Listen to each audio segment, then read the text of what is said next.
In Shaanxi province there is a place known as Xiaogu village, where the house of the Song family resides. In this small village, the Song family has stood tall as a prestigious clan for 100 years, glorified by the white jade sword, the pride of Xiaogu village. People nicknamed the head of the Song family the Righteous Sword, and he lives up to the name with a character that matches it. The head of the Song family, the Righteous Sword, is known as Song Buzhong, and for many years he has been confident in all that he does. However, he now has one reason to worry: Song Baek, the second child of the Song family. On the training ground, the young lad, who has stopped drinking breast milk, trembled as he held his sword. After a while he told his dad that he couldn't take it anymore, and Mr. Song yelled at him, "Baek, you brat!" Is that what to say as a child of the Song family? The warriors of the household who were also training were used to their father-son scenes but felt Mr. Song was being too harsh on Baek, considering he was just 7 years old. However, there was nothing they could do. On the other hand, the firstborn son of the Song family, Song Young, trained with mana emanating from his body. He swung his sword skillfully with ease and zero stress. One of the martial arts students remarked, "The eldest son is quite the genius, isn't he? Because at such a young age, he has already mastered the Song family's techniques." On top of that, they said he was already acquainted with the 3 classics and military tactics. Compared to the eldest son, the second son is really lacking. Mr. Song was still forcing Baek to train despite the fact that he was tired. One of the students whispered to another that Mr. Song should wrap up the training with his child because if he kept this up, that person would come. However, Baek still wasn't getting it right, so Mr. Song yelled at him again. Suddenly, a lady with red eyes and an overpowering presence arrived and told him to stop already. Indeed, this was the person the students were referring to. There's a saying that goes, "After God, the fear of women is the beginning of wisdom," and upon seeing her, Mr. Song trembled. He stammered, "Ma'am, what are you doing here?" Baek was overjoyed to see his mom, so he ran to hug her. Mr. Song then said, "Ma'am, if you keep coddling him like that, Baek will end up being weak." But Mrs. Song glared at him and replied, "Baek is only 7. What more can you expect from a child that young?" He was whining like a dog on a hot day. Mr. Song retorted that Baek is a child of a warrior family, so he needs a bit of discipline. In a fierce tone, Mrs. Song replied, "And so what? Is that how you want to raise him, the same way you raised young Ah? A 13-year-old child who doesn't even think about his mom and just trains with a sword would have no charm at all. Young Ah was such a cute kid, now look at how you turned him into a dull son due to your harsh training."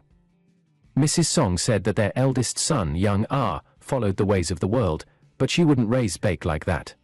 Meanwhile, young Ah stopped training and, seeing them having their daily argument, looked up at the sky and said he was happy for such a lovely family. On that same day at night, there was a sudden downpour, and Mr. Song, who was taking a stroll, wondered what was with the sudden rain. It didn't seem like it would stop soon, and if it continued like this, he would have to skip training. If he made them train in the rain, his wife, Mrs. Song, would give him an earful, and it would definitely be chaos. As he strolled, he looked at his jade sword and said, "Honestly, it's not fair to just blame Baek for not doing well in training. I'm neglecting my own training too for someone thinking of raising warriors." He then grabbed his mighty jade sword with a firm grip, unsheathed it, and began training. The aura of his skill and mana alone felt like the Third World War. Indeed, he was worthy of being the head of the prestigious Song family.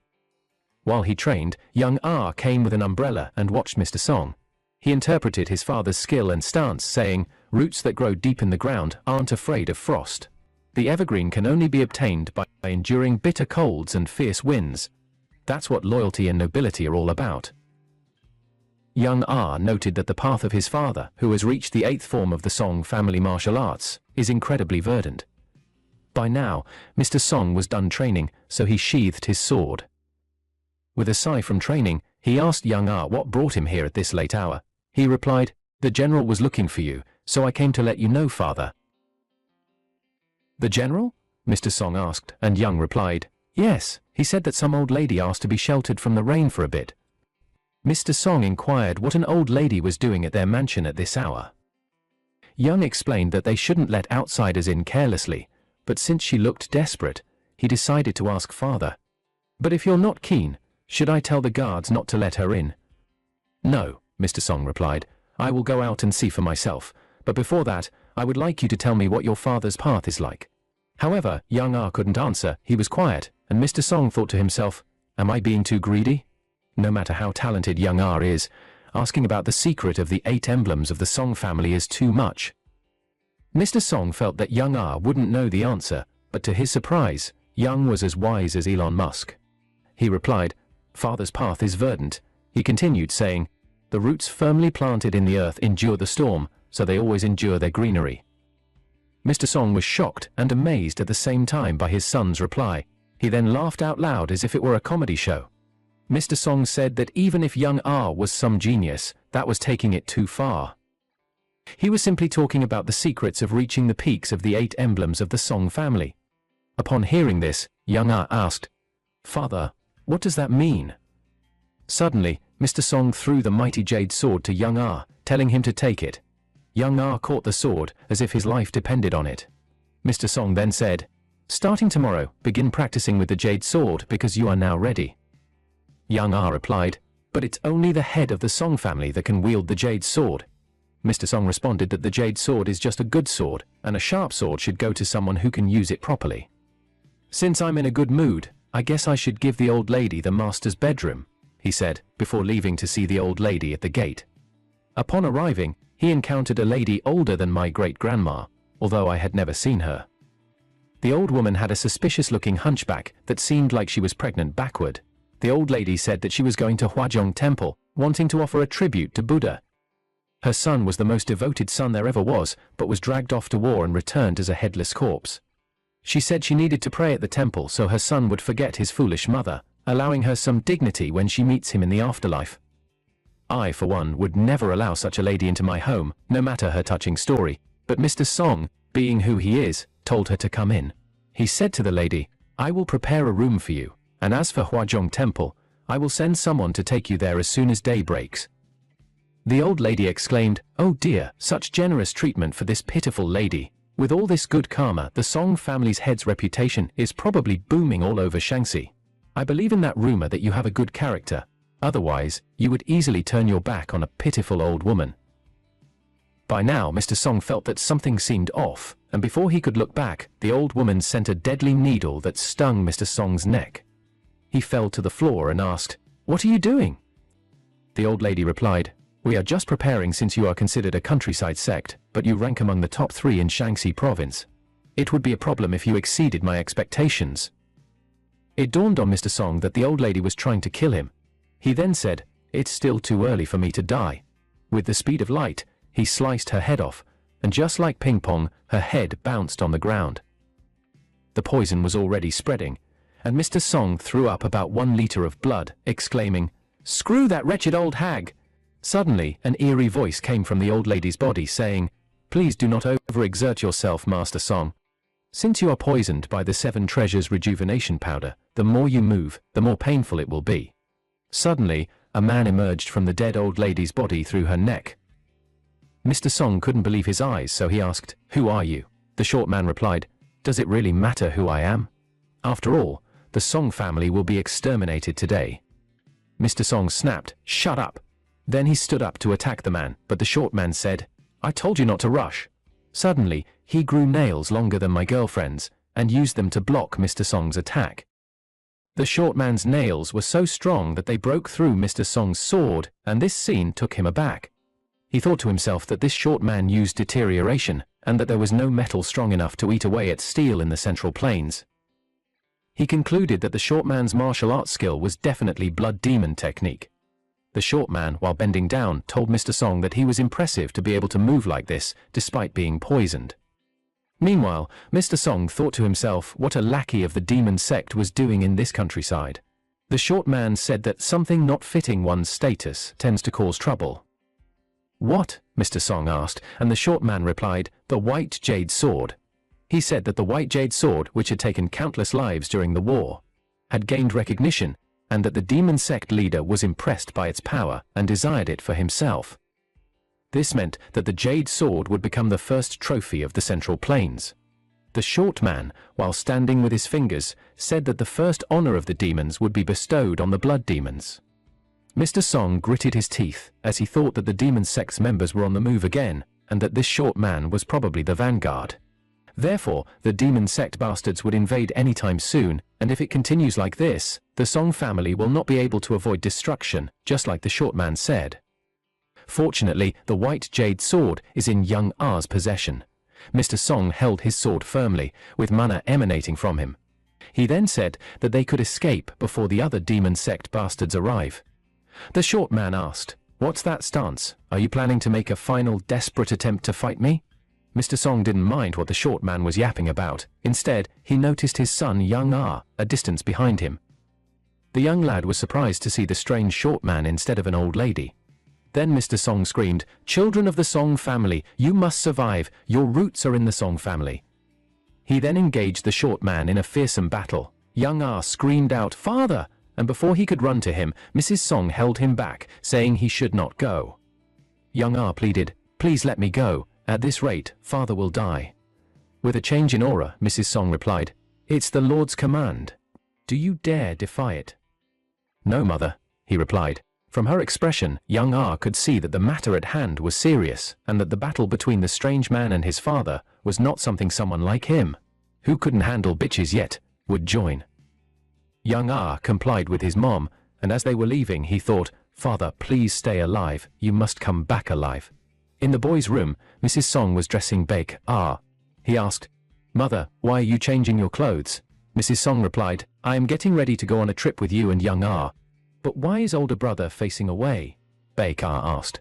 Mrs. Song couldn't reply, he was too young to understand. Meanwhile, young R thought to himself, "Is it really right to leave father behind like this? Perhaps it would be better to send only mother and Baek R to safety." Mrs. Song called young R, and when he looked back, she took out her most treasured pendant from her neck and gave it to him. She said it was the victory token of the Song family, and showing it to anyone would let them know he was a member of the Song family. With all this being said, it dawned on young R that his mom was staying behind and not leaving with them. In tears he said, "Mother, are you saying that you will also stay here?" Mrs. Song hugged him and said, "Oh my young R has really grown a lot. I can't believe I lived without realizing how much you have grown." Young R cried out loud, and all she had been saying sounded like a farewell speech. Mrs. Song brought Baek R closer, hugging both of them. She then said, "From today, you are not two but one, so you must never part. Brothers are a blessing from heaven, your bond is a sacred duty and not just an obligation." She said to Baek R that he must follow his older brother as if he were his father, and young R should guide his younger brother on the right path. "Do you understand?" "Yes, I do," young R replied. They entered an underground hole from their house. Before they left, Baek R asked, "Mum, are you not coming with us?" And Mrs. Song replied, "For now, just go with your brother. I and your father will be behind you both." Dumb Baek R was like, "Oh, so it's a game of hide and seek?" Mrs. Song replied, "Yes, it's a game of hide and seek that will take a long time." They both entered the underground passage. Mrs. Song closed the hole, thinking to herself that it's obvious someone like her who can't use martial arts would hold the kids back. Since they must survive, the best option is to stay behind and buy them time from the invaders. She wished them happiness. She then said, "Hope I did well, Lord Song." In another scene, in other parts of the Song residence, assassins dressed in black were killing the rest of the Song sect members brutally, without them even knowing what attacked them. Such painful deaths. Mrs. Song, who had been hearing the screams of her dying household, knew it would soon be her turn, so she patiently awaited death. On the other hand, Mr. Song was already covered in blood and drained of strength. If only he wasn't poisoned, he would have slain the weird-looking short man in an instant. But with the poison in his body, he was as slow as a snail in my backyard. The short man laughed, saying, "You are holding up quite well, Master Song. This is the first time I faced someone who endured my blood demon technique to this extent, but I'm starting to get bored, so hand over the white jade sword, and I will let you die without pain." Amidst the short man's yapping, Mr. Song wondered if the children made it out alive. Then he said, "Fortunately, it seems that heaven has not yet abandoned the Song family." With a change in aura, he added, "I will finish this." Meanwhile, the short man continued his taunts, expressing surprise that Mr. Song could still stand despite being poisoned by the Seven Treasures rejuvenation powder and the blood demon technique. Mr. Song gathered his strength while the short man was spouting trash, and bang, there was an outburst of mana flowing from his body. This scene put the short man in shock. Like Barry Allen, he sliced the short man within seconds. The short man's last words were, "How is this possible?" Mr. Song thought to himself that it was a stroke of luck that the poison from the Seven Treasures rejuvenation powder and the blood demon technique were mutually antagonistic. Thanks to his blood boiling with poison, it stabilized, but he didn't have much time left. Suddenly a voice from above said, "Indeed, the Song family's martial arts are as renowned as their reputation suggests." Mr. Song, in shock, looked up to see a group of 4 figures on the roof. One of them remarked that the short man Mr. Song fought was quite formidable. But what if the 12 ghosts of the demonic society were his opponents? Would he survive? When my cameraman zoomed in on the figures, they consisted of 3 men and a lady in their midst. 2 days ago, the demon sect leader gathered his members and said, "After our defeat in the war, for the past 40 years, our demon sect has been in a humiliating position. You, the demonic society, are the vanguard for our demonic sect's entry into the martial world." The demonic sect leader told his members to bring him the Song family's white jade sword as the first trophy, and that the destruction of the Song family would mark the end of their era of humiliation. He ordered them to destroy everyone and everything in the village. Now, back to the present, Mr. Song said to himself that he had to hang in there just a little bit longer. He then asked, "What are the dogs of the demon sect doing here?" They didn't reply, instead looking at him with zero emotions in their eyes. Then the man with the long moustache said they should kill Mr. Song quickly before their lord arrives. So they all jumped from the roof, aiming to attack Mr. Song. Meanwhile, Baka and Young-ah were still going through the underground passage. After running for a while, Baka said, "Hey big brother, can we go a bit slower?" But Young-ah replied that he should hang in there. Suddenly, Baka fell to the ground. Young-ah asked him what he was doing, and he replied that he didn't want to go. Young-ah insisted, "Get up, we don't have time for this." But Baka maintained he was tired and couldn't go any longer. He said he would wait there for their mum. Angrily, Young-ah dragged him by his arm, forcing him to move. Suddenly, they heard a thudding sound in the passageway. Young-ah wondered what was happening, and before he could reason, Baka said, "Big brother, I can see outside," while pointing in that direction. They peeped through the hole and saw the bodies lying around. Anyone listening would think that Mr. Song would be dead by now. Instead, he was using the members of the demonic sect for sport. Mr. Song had slain 2 out of the 4 demonic sect members, now remaining 2. The hefty man wearing a weird mask jumped into the air screaming, "Die, Song Bujong!" But before he could land, Mr. Song sliced his arm off as if it were an onion.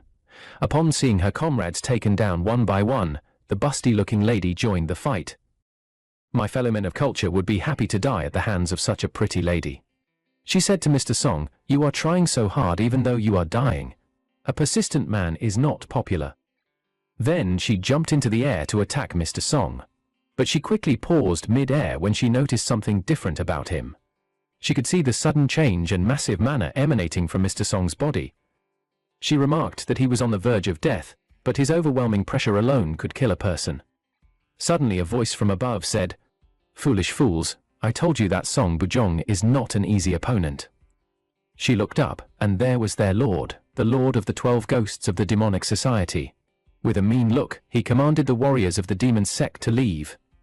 Then about 10 assassins holding chains descended from the sky to attack Mr. Song. It was a pitiful scene, not for Mr. Song, but for the assassins. He screamed out loud, "This place is going to be your grave. I won't let anyone escape." With lightning flashing from his eyes like Thor, he engaged the assassins in a fearsome battle. Upon seeing this, the busty-looking lady exclaimed, "No way! Is Song Bujong's martial arts this powerful?" She had heard rumors but never thought it would be like this. The Lord of the 12 Ghosts laughed out loud and said, "Mr. Song is just playing with them. He hasn't even gotten serious yet." The busty-looking lady was shocked to hear this. She then said, "My lord, if you could just give us a little more time, we will kill him."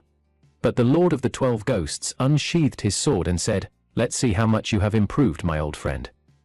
It turned out that Mr. Song and the Lord of the 12 Ghosts were once close friends. He joined the assassins in fighting and said to Mr. Song, "You're still stuck at the 8th rank."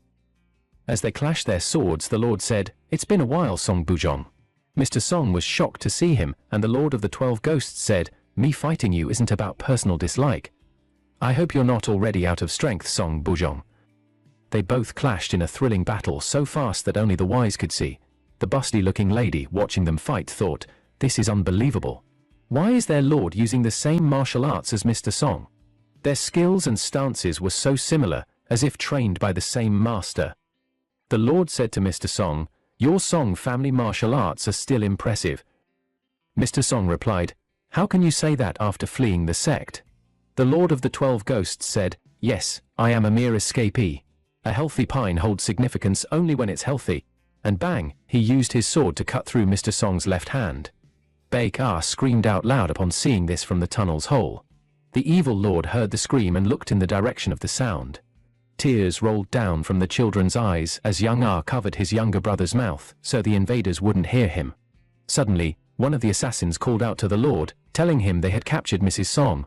They surrounded her as she sat on the floor. Mr. Song, upon seeing her, screamed out loud, "Madam, what are you doing here? What about the children? I thought you escaped with them." But Mrs. Song couldn't reply because she did not want the demon sect to chase after the kids. Mrs. Song's hands were tied behind her back, and with a sad look she bent her head. The evil lord then said to her, "It's been a while. I didn't want to meet you like this." With a disgusted look, Mrs. Song replied, "You're still as foolish as ever." She said to the evil lord, "You must have realized by now that you won't gain anything this way, and in the future, you won't achieve anything either." After a short pause, the demon lord replied, "Well, those are some pitiful last words." Upon hearing this, Mr. Song, drained of strength, knew what was about to happen. His eyes shone with fear, and with tears rolling down Mrs. Song's face, she said to her husband, "My heaven, I'm really glad I got to meet you." In an instant, the demon lord killed her. Mr. Song yelled his guts out, consumed with agony as he ran toward her. Mr. Song reached his wife's lifeless body and cradled her in his arms. He then said to the demon lord, "Why did you kill my wife? She had nothing to do with this." The Lord replied, "Didn't I tell you? I have no personal grudge against you. You're at fault for possessing something beyond your means and for not having the strength to protect it." With dead eyes, Mr. Song responded, "Is that really the only reason?" Suddenly, purple mana began emanating from Mr. Song's body. With a change in aura, he commanded his sword from a distance, and it came flying towards him. A bang followed, as Mr. Song was covered head to toe in purple mana. This skill was called Shadowless Strike. When the demon lord saw this, he was taken aback. How could he use this powerful technique? The Shadowless Strike is a pinnacle technique that can only be performed at the 9th level of the Song family martial arts. Could his rage have allowed him to break through the barrier from level 8? The demon lord wondered.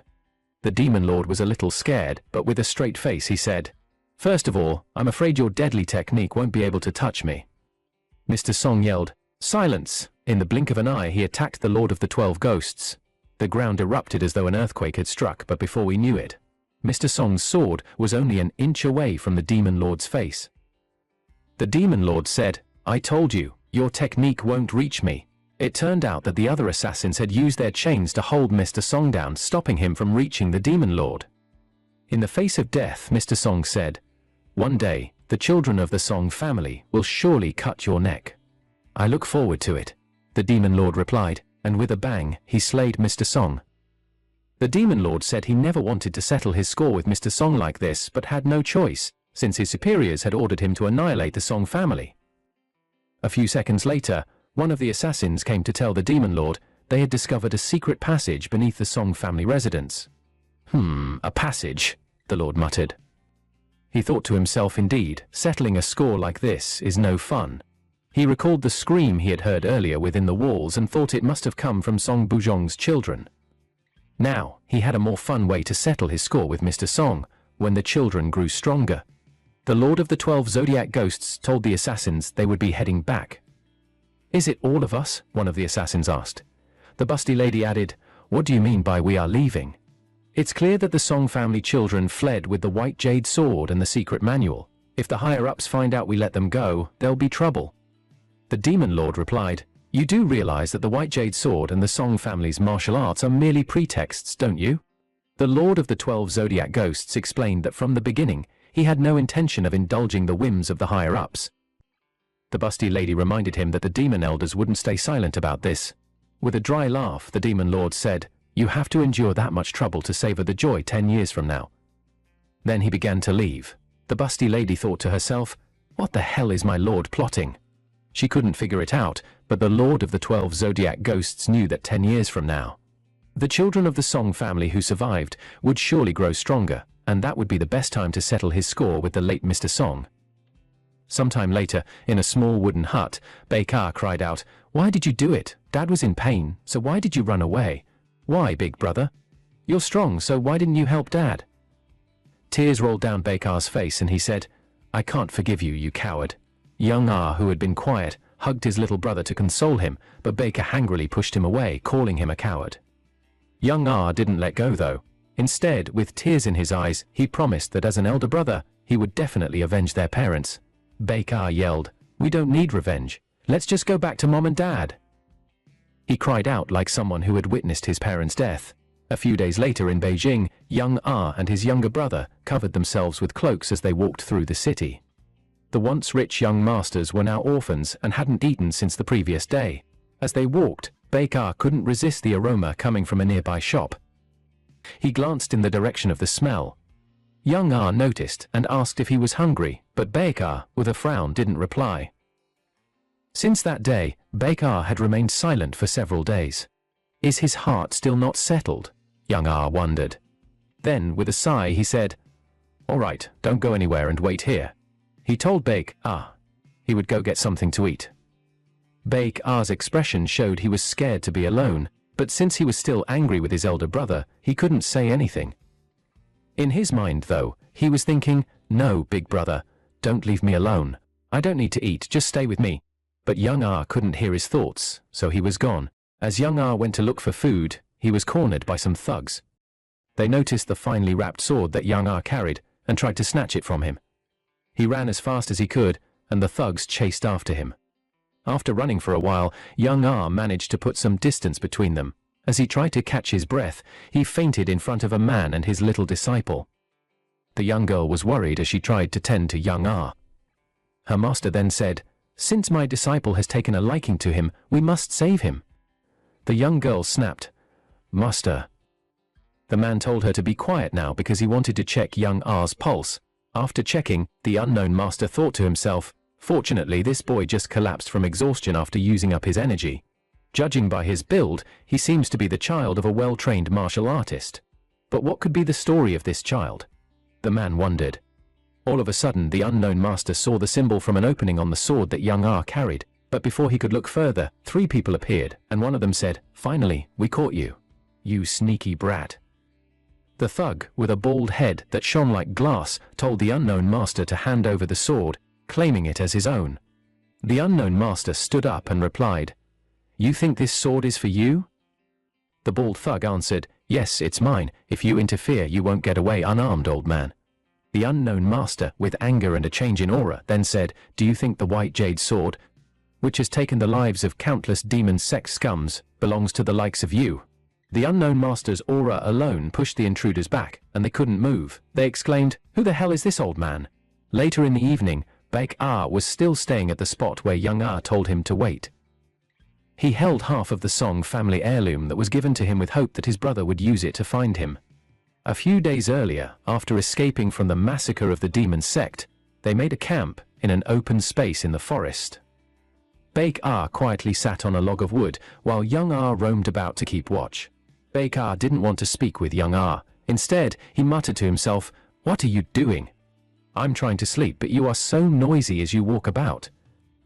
Young Ah said they needed to be quiet, because there might still be some demon sect pursuers, yet he was the loudest one there. Baek-ah watched his big brother, but when he noticed that young Ah was about to turn around, he dodged and pretended that he didn't want to see his big brother. He muttered again that he would never forgive his coward brother.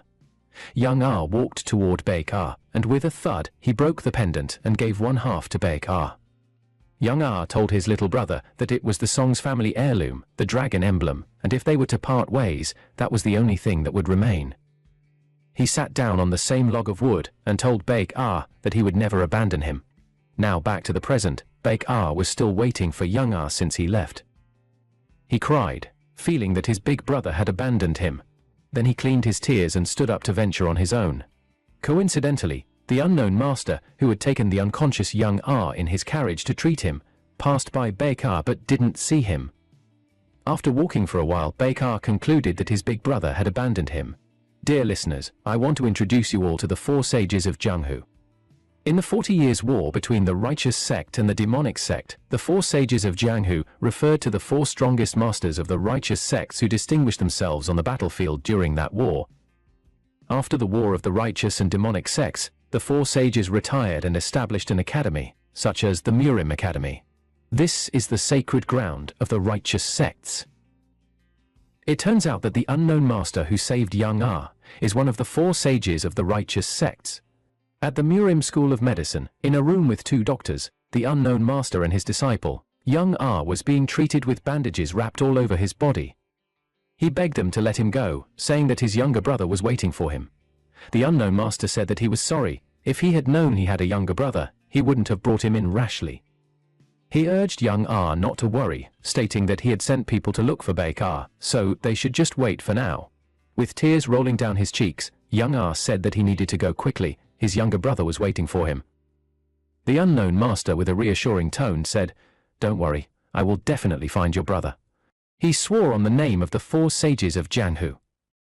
The little girl added, "That's true, my master never lies." After hearing that, young Ah calmed down. A few hours later at night, young Ah sneaked out of the Murim Academy to look for his brother. As he was leaving, he thought to himself that although the promise of one of the 4 sages is absolute, there is no time to waste, so he left. Some time later, after running some distance, young Ah wondered just how deep they were in the mountains. He had been running for a while, yet he still had not sighted any flat land. Now he understood why the location of the Murim Academy wasn't known in Jianghu. As he continued running, he saw a man approaching from a distance. He was shocked to see the man with 3 swords, 3 blades, and an unusual outfit. Young Ah felt he had heard about this man before. In any case, he must be a martial artist, so young Ah decided to act naturally. He believed that there shouldn't be any evildoers near the academy. As he passed the man, the mysterious figure said, "Nice sword." Young Ah was shocked that the man could see his sword even when it was tied up. With a bang, young Ah unsheathed his sword and pointed it at the man. But the man was unfazed. He then said, "What are you trying to do? I was just praising your sword." Young Ah replied, "That's what everyone says when they try to get their hands on my sword." Young Ah told the man to seal his own pressure point, then he would sheath his sword and quietly leave. The weird man, laughing, said to young Ah that there seemed to be some misunderstanding, as he had plenty of swords, so he wouldn't want to steal young Ah's own. Young Ah, who wasn't buying his excuses, said, "Shut up and seal your pressure points now." With a change in expression, the man replied that young Ah was such an impatient fellow, and bang, with just the tip of his fingers, he sent young Ah and his sword flying some distance away. After flying away, young Ah tried to regain his balance, and thought to himself, "This man is unbelievable. The sheer power of his empty hand sword technique is formidable." The empty hand technique is a method to counter swords with bare hands. The man, without looking back, told young Ah that since his sword didn't fall from his hands, it must be very precious to him. Young Ah was stunned to hear that the man knew about his white jade sword. No ordinary person could know the sword without seeing it up close, so he wondered who this man was. A few years ago, when Mr. Song was still alive, he told the 2 children that their grandfather was a hero of the war between the righteous and demonic sects. Their grandfather, along with the 4 sages of Jianghu, saved Murim, and that's how the white jade sword became an heirloom after being used to cut down countless demonic sect members. Especially since their grandfather faced life and death, alongside the great hero known as Han Hyun. Mr. Song told them that their grandfather was strong, but it's said that the great hero Han Hyun's strength was unparalleled, being one of the great sages of Jianghu. Baek Ah asked Mr. Song if Han Hyun was the strongest fighter. Mr. Song came close and said, "Yes, that's why after the war between the righteous and demonic sects, there's a saying among the demonic members that goes, if you encounter Han Hyun, the 3 swords and blades, you must run away immediately." Back to the present, young Ah was sweating as he realized who the man was. How did I not realize, he thought. It's not common to see Jianghu martial artists carrying 3 swords and blades. And if my guess is correct, this man is definitely the unrivaled Han Hyun. The man then said to young Ah that he didn't know what his circumstances were. But the number of people who survived after holding a knife to his neck were few. Young Ah said to himself that, although the man looked young, he was definitely the rejuvenated great hero Han Hyun. And since running away is useless against him, what should I do? Han Hyun was amused, saying to himself, "Look at this small boy, he must have figured out who I am, but he still has determination in his eyes." Young Ah had piqued his interest for the first time in a while. He then said to Young Ah, "If you can make me draw either my sword or blade within 20 seconds, I'll let you go. However, if you fail, I will take you in as my disciple." Young Ah was shocked at the offer. Both options seemed good, if it were anyone else. Han Hyun noticed Young Ah's expression and asked if he was thrilled at the prospect of becoming his disciple. He told Young Ah not to worry, as he would make him the greatest martial artist in the world to carry on his legacy. But Young Ah wasn't interested in Han Hyun's chatter. Instead, he told Han Hyun that he must keep his promise. Han Hyun was shocked that Young Ah turned down the offer to be his disciple. Young Ah drew his sword and told Han Hyun that if he made him draw one of his swords within 20 seconds, he must promise to let him go. After that, no one knew what happened. There was no information about whether Young Ah later found his brother. All that was known was, 2 years later in a market, a man handed a sack of money to an elderly man to pay for some goods. The old man, with a dry laugh, said, "My friend, how can you pay before even checking the goods?" The buyer responded, "There's no need since old Master O's goods are always perfect."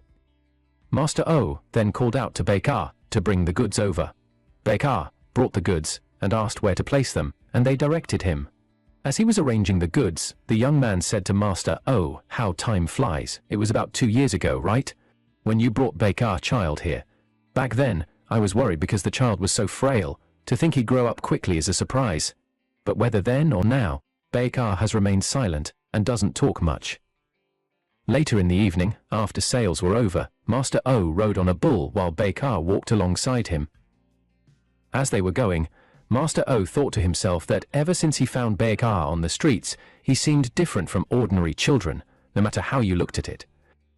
Judging by his build, he appeared to be the child of a martial artist, but Master O wasn't sure since Baek-ah never shared his story. Master O then said, "Songbaek, don't you want to go home, like to your real parents?" After a short pause, Baek-ah replied, "No, this is my home now." Upon arriving at Master O's house, they found multiple martial art warriors stationed there, with a huge man wearing a hat standing behind them. Master O was shocked to see him, as it seemed he knew them, and said, "Ah, what brings you here without prior notice?" The man raised his head and replied, "It's been a long time, Master O." The man was the martial arts general of the Dongbang clan, called Dongbang Chunhu. Upon seeing his face, Master O quickly bowed, alongside Baek-ah. While bowing, Master O said, "Elder, please accept my greetings." Suddenly, a young girl came out and said to Master, "Oh, Grandpa, I'm here too." But Baek-ah was stunned and speechless to see such beauty, and the young lady was also surprised to see someone her age. She asked who he was. After they greeted, Baek-ah left the adults to talk and went to a nearby tree to sit. As he sat down, he saw a carriage approaching, and he remembered that they once had a carriage before the downfall of their family. While deep in thought, a voice from a distance asked what he was doing there. Baek-ah was stunned to hear the voice, and when he looked back, it was the pretty girl who was with the general. With a smile, the girl said hello to him. She said her name was Dongbang Ri, and asked Baek-ah what his name was. But Baek-ah was speechless and couldn't reply. The bodyguard following the girl, in a thick tone, told Baek-ah to respond when someone calls him. Suddenly, Dongbang Ri went toward Baek-ah. The bodyguard tried calling her back, but it was to deaf ears. She had to chase her dreams.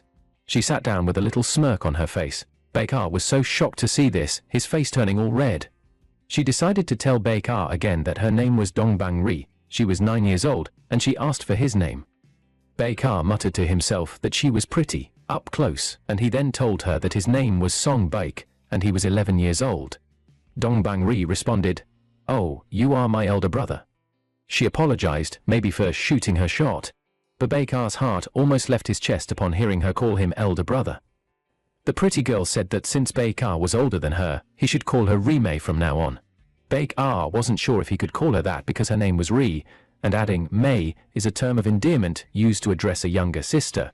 Lady Ri, while kneeling, decided to shorten Baek-ah's name to Song-ga. She asked Baek-ah if he was feeling sick since his face had been so red, and she touched his face to check his temperature. Meanwhile, the bodyguard was fuming with anger and broke his spear with his fingers. How dare that little kid Baekar laugh and chat with the young lady? It turned out that Dongbang-ri was the pinnacle of countless armies and wealth. With over 1 million soldiers under her command, she held power second only to the emperor himself, and she was the only daughter of Grand Marshal Dongbang Chunhu.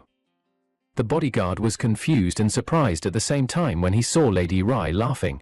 He couldn't remember the last time he had seen her laugh genuinely, perhaps since her mother passed away. He thought to himself that all the soldiers would love to see this kind of smile from the young lady. The bodyguard had been worried when Lady Ri insisted on coming along on this trip, but it seemed to have turned out well. After a few chats and a little romance, Lady Ri entered her carriage. From the window she called out to Baek-ah, telling him they should play again next time. Although the bodyguard cautioned her that it was dangerous to stick her head out of a moving carriage, she kept waving at Baek-ah until they left. As they left, Baek-ah, with a smile, said to himself that Dongbang-ri was such a peculiar child. Suddenly, Master O came to spoil the mood by teasing Baek-ah, saying, "Oh, you can smile too." But Baek-ah turned his face away, saying, "No." Master O informed Baek-ah that he and Dongbang-ri would be able to see each other again in a month's time, and thanks to that, Baek-ah would be very busy starting tomorrow. Master O told Baek-ah it was cold, and they should go inside. Baek-ah ran after him. Dear listeners, Master O is a swordsmith, which is why General Dongbang Chunhu came to visit him. As they went inside, Master O began working on a very long and huge sword, which seemed like General Dongbang Chunhu's. Baek-ah came over, telling him he brought some water for the smoothing of the sword, and Master O commended him. Then he told Baek-ah to come closer, as he wanted to show him something. He showed Baek-ah the long sword and told him that this was what they would be preparing starting today. Master O asked Baek-ah if it was the first time he had seen something other than farm tools, but without a second thought, Baek-ah replied, "It's a sword." Master O was surprised by his answer. He thought to himself, how could Baek-ah distinguish between a sword and a blade at a glance despite only seeing farm tools for 2 years? Baek-ah never spoke about his past or his family, but Master O suspected he was a child of a martial arts family, and not an ordinary one at that. On the other hand, Baek-ah folded his arms in anger, and, after a short pause, said to himself that he didn't realize it when he was younger, but now he understood why his family had ended up that way. Baek-ah concluded that it was because of this wretched piece of metal called a sword. With anger, Baek-ah was about to speak his thoughts aloud, but Master O, who seemed to have noticed, cut him off and said, "A sword is just a sword." Baek-ah was stunned by the statement and asked Master O what he meant by that. Master O responded, "If an evildoer uses a sword, it becomes an evil weapon. But if a chivalrous warrior uses it, then it becomes a good weapon." Master O told Baek-ah that the sword they were forging now commanded millions of troops and protected them from northern enemies. Master O placed the forged sword in water to cool off and said, "Baek-ah, how can you live if all you harbor is resentment?" He then told Baek-ah to live his life while looking forward. Many days passed after Master O repaired the general's sword. As Baek-ah was carrying a bucket of water, he said to himself that he still didn't understand Master O's words from that day, "Live while looking forward." What exactly did it mean, Baek-ah wondered. However, he understood that Master O truly cared for him, and there hadn't been many people who treated him sincerely. Baek-ah remembered his father and mother, who cared for him and treated him well, and also that peculiar child, Dongbang-ri. With a smirk, Baek-ah hoped to meet her again in a few days' time. By now, he had reached their house and alerted Master O that he was back. Suddenly, Baek-ah dropped a pail of water. With a bang, he saw that Master O was lying lifelessly on the floor. He yelled, "Grandfather!" and rushed toward him. Although Master O was already too old and frail, can our big bro just rest? A few minutes later, a doctor came to check on Master O as they laid him on the bed. The doctor examined Master O but didn't say a word. With worry, Baek-ah yelled out the doctor's name, demanding to know what was going on. The doctor handed Baek-ah a sack containing medicine and told him to boil it and give it to Master O twice a day. Baek-ah took it and asked if it would make him better, but the doctor responded that the drugs would only ease Master O's pain. Upon hearing this, Baek-ah felt as if his spirit had left him, realizing that Master O couldn't be saved. As the doctor was leaving, he told Baek-ah that Master O was a good man and should be buried in a good place. Uncontrollable tears rolled down Baek-ah's face at the sad news. Back in the house, old Master O woke up and, using most of his strength, got up. After a short silence, Master O looked up at the ceiling and said that even the heavens are indifferent. If only he could have held on until the general's sword was completed. He felt sorry for Baek-ah. Suddenly, he heard a clanking sound like someone was fighting. Wondering who it could be, he went toward the noise. To his surprise, he found Baek-ah completing the general's sword, which his old bones couldn't carry on with. As Baek-ah wielded the sword, tears rolled down his face. He said to himself that everyone was dying again because he was powerless. His dad, mom, brother, and now Master O were leaving him because he was powerless. With rage, he kept hitting the sword like it was some rival's girlfriend. Baek-ah vowed that he wouldn't let anyone go like this again. Never again would he let anyone leave him. Master O entered the swordsmith room, watching Baek-ah, who hadn't noticed his presence. About 2 years ago, a doctor had told Master O that he probably wouldn't live more than a year, and that he should let go of everything and live comfortably.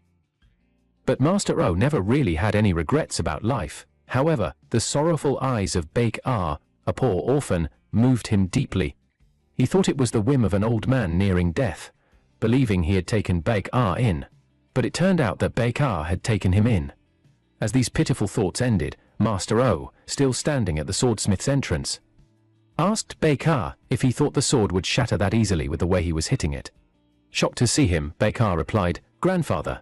Master O called Baek-ah a loud child, saying he had nearly scared him. Baek-ah asked Master O if he was all right, telling him what the doctor said.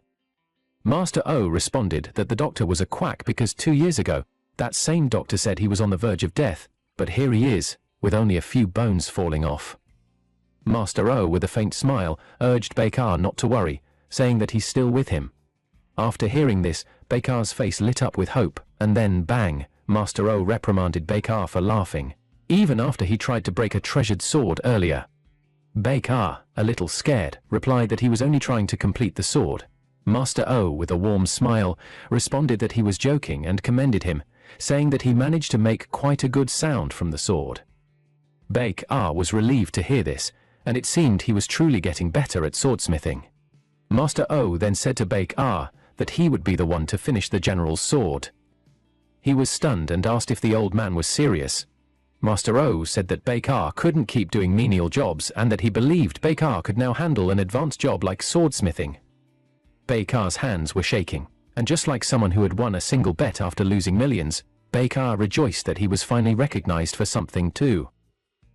The basics of forging a sword are temperature and continuous refining.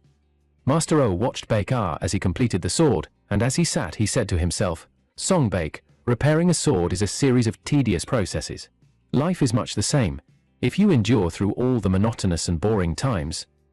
Master O's eyes closed as he said these words, and then he bent his head lifelessly as he sat. Meanwhile, Baek-ah didn't hear him because he was busy hammering the sword.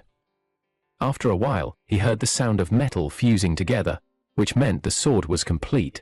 Baek-ah rejoiced and screamed for the old man, saying that he had finished the sword. But as he turned back, he was shocked to see that Master O had died while sitting in his chair. Baek-ah was at a loss for words.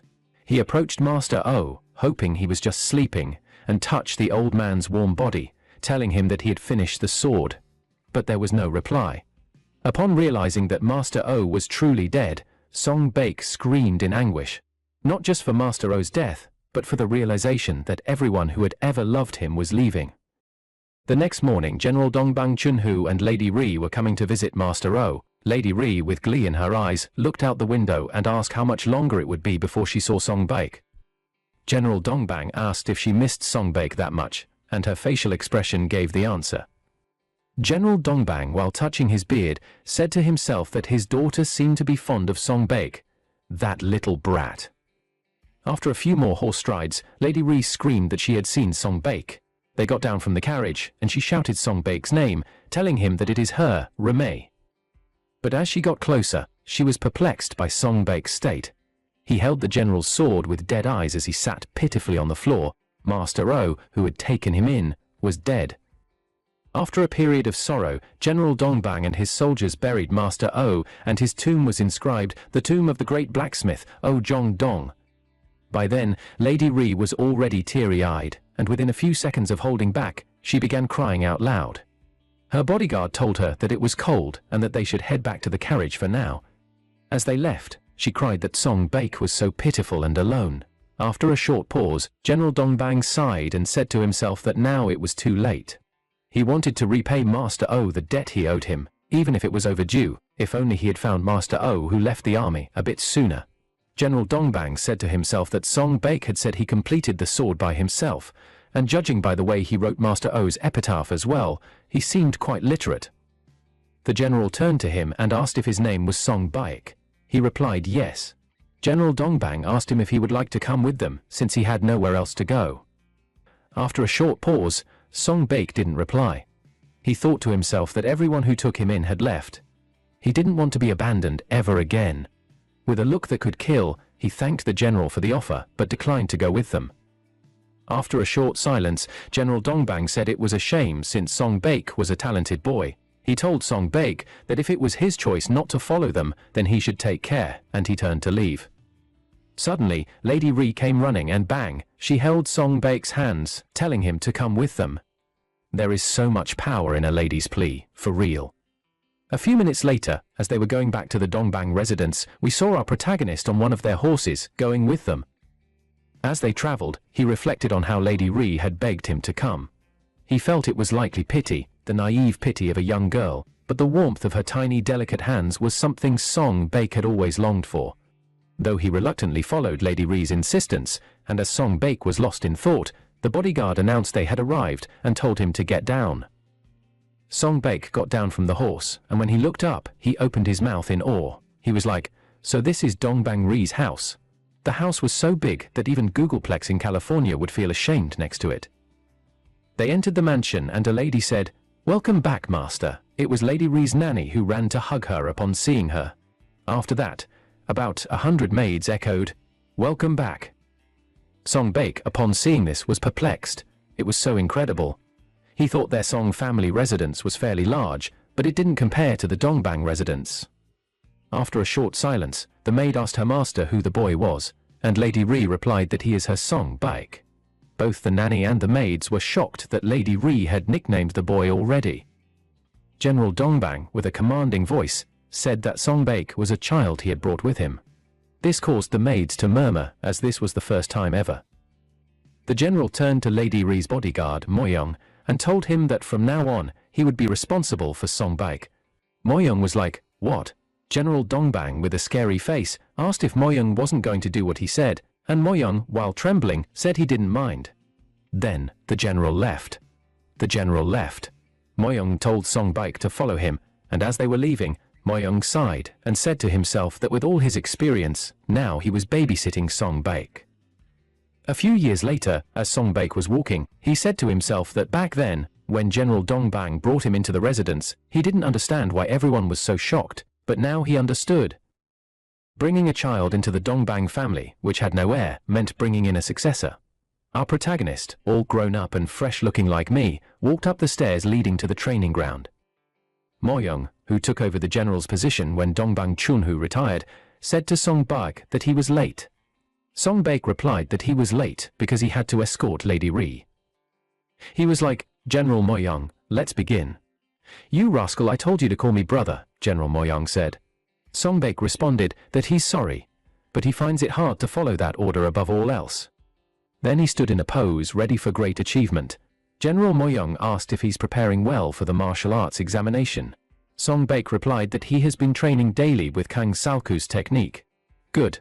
Then let's see how much you have improved," General Moyoung said as he attacked Song Baek.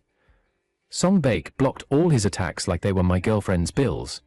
The technique General Moyoung was using to fight Song Baek is definitely Kang Salku's style. This basic spear technique is the 6 harmonies technique, improved with energy alignment while on horseback. As they fought, Song Baek was blocking all of General Moyoung's attacks, so he snapped and asked, "How long will you just keep blocking?" With a smirk, Song Baek said to himself that it seems the general is getting a bit heated, and in that case, it's time for him to attack. After a few sword clashes, General Moyoung was panting, and told Song Baek that he has gotten quite strong. With a change in aura, General Moyoung said there's no other way but for him to use his ultimate skill. Then he swung the wooden spear at the speed of a helicopter blade. He told Songbake to try to dodge it as he attacked, and bang! The attack sent Songbake flying meters away. General Moyoung wasn't done yet. With a proud grin, he asked Songbake, "What's the matter? Where did all your confidence from a moment ago go?" Songbake was like, "What is this? This isn't Salku's technique, is it?" General Moyoung asked Songbake if he thinks enemies on the battlefield will fight according to the training manual.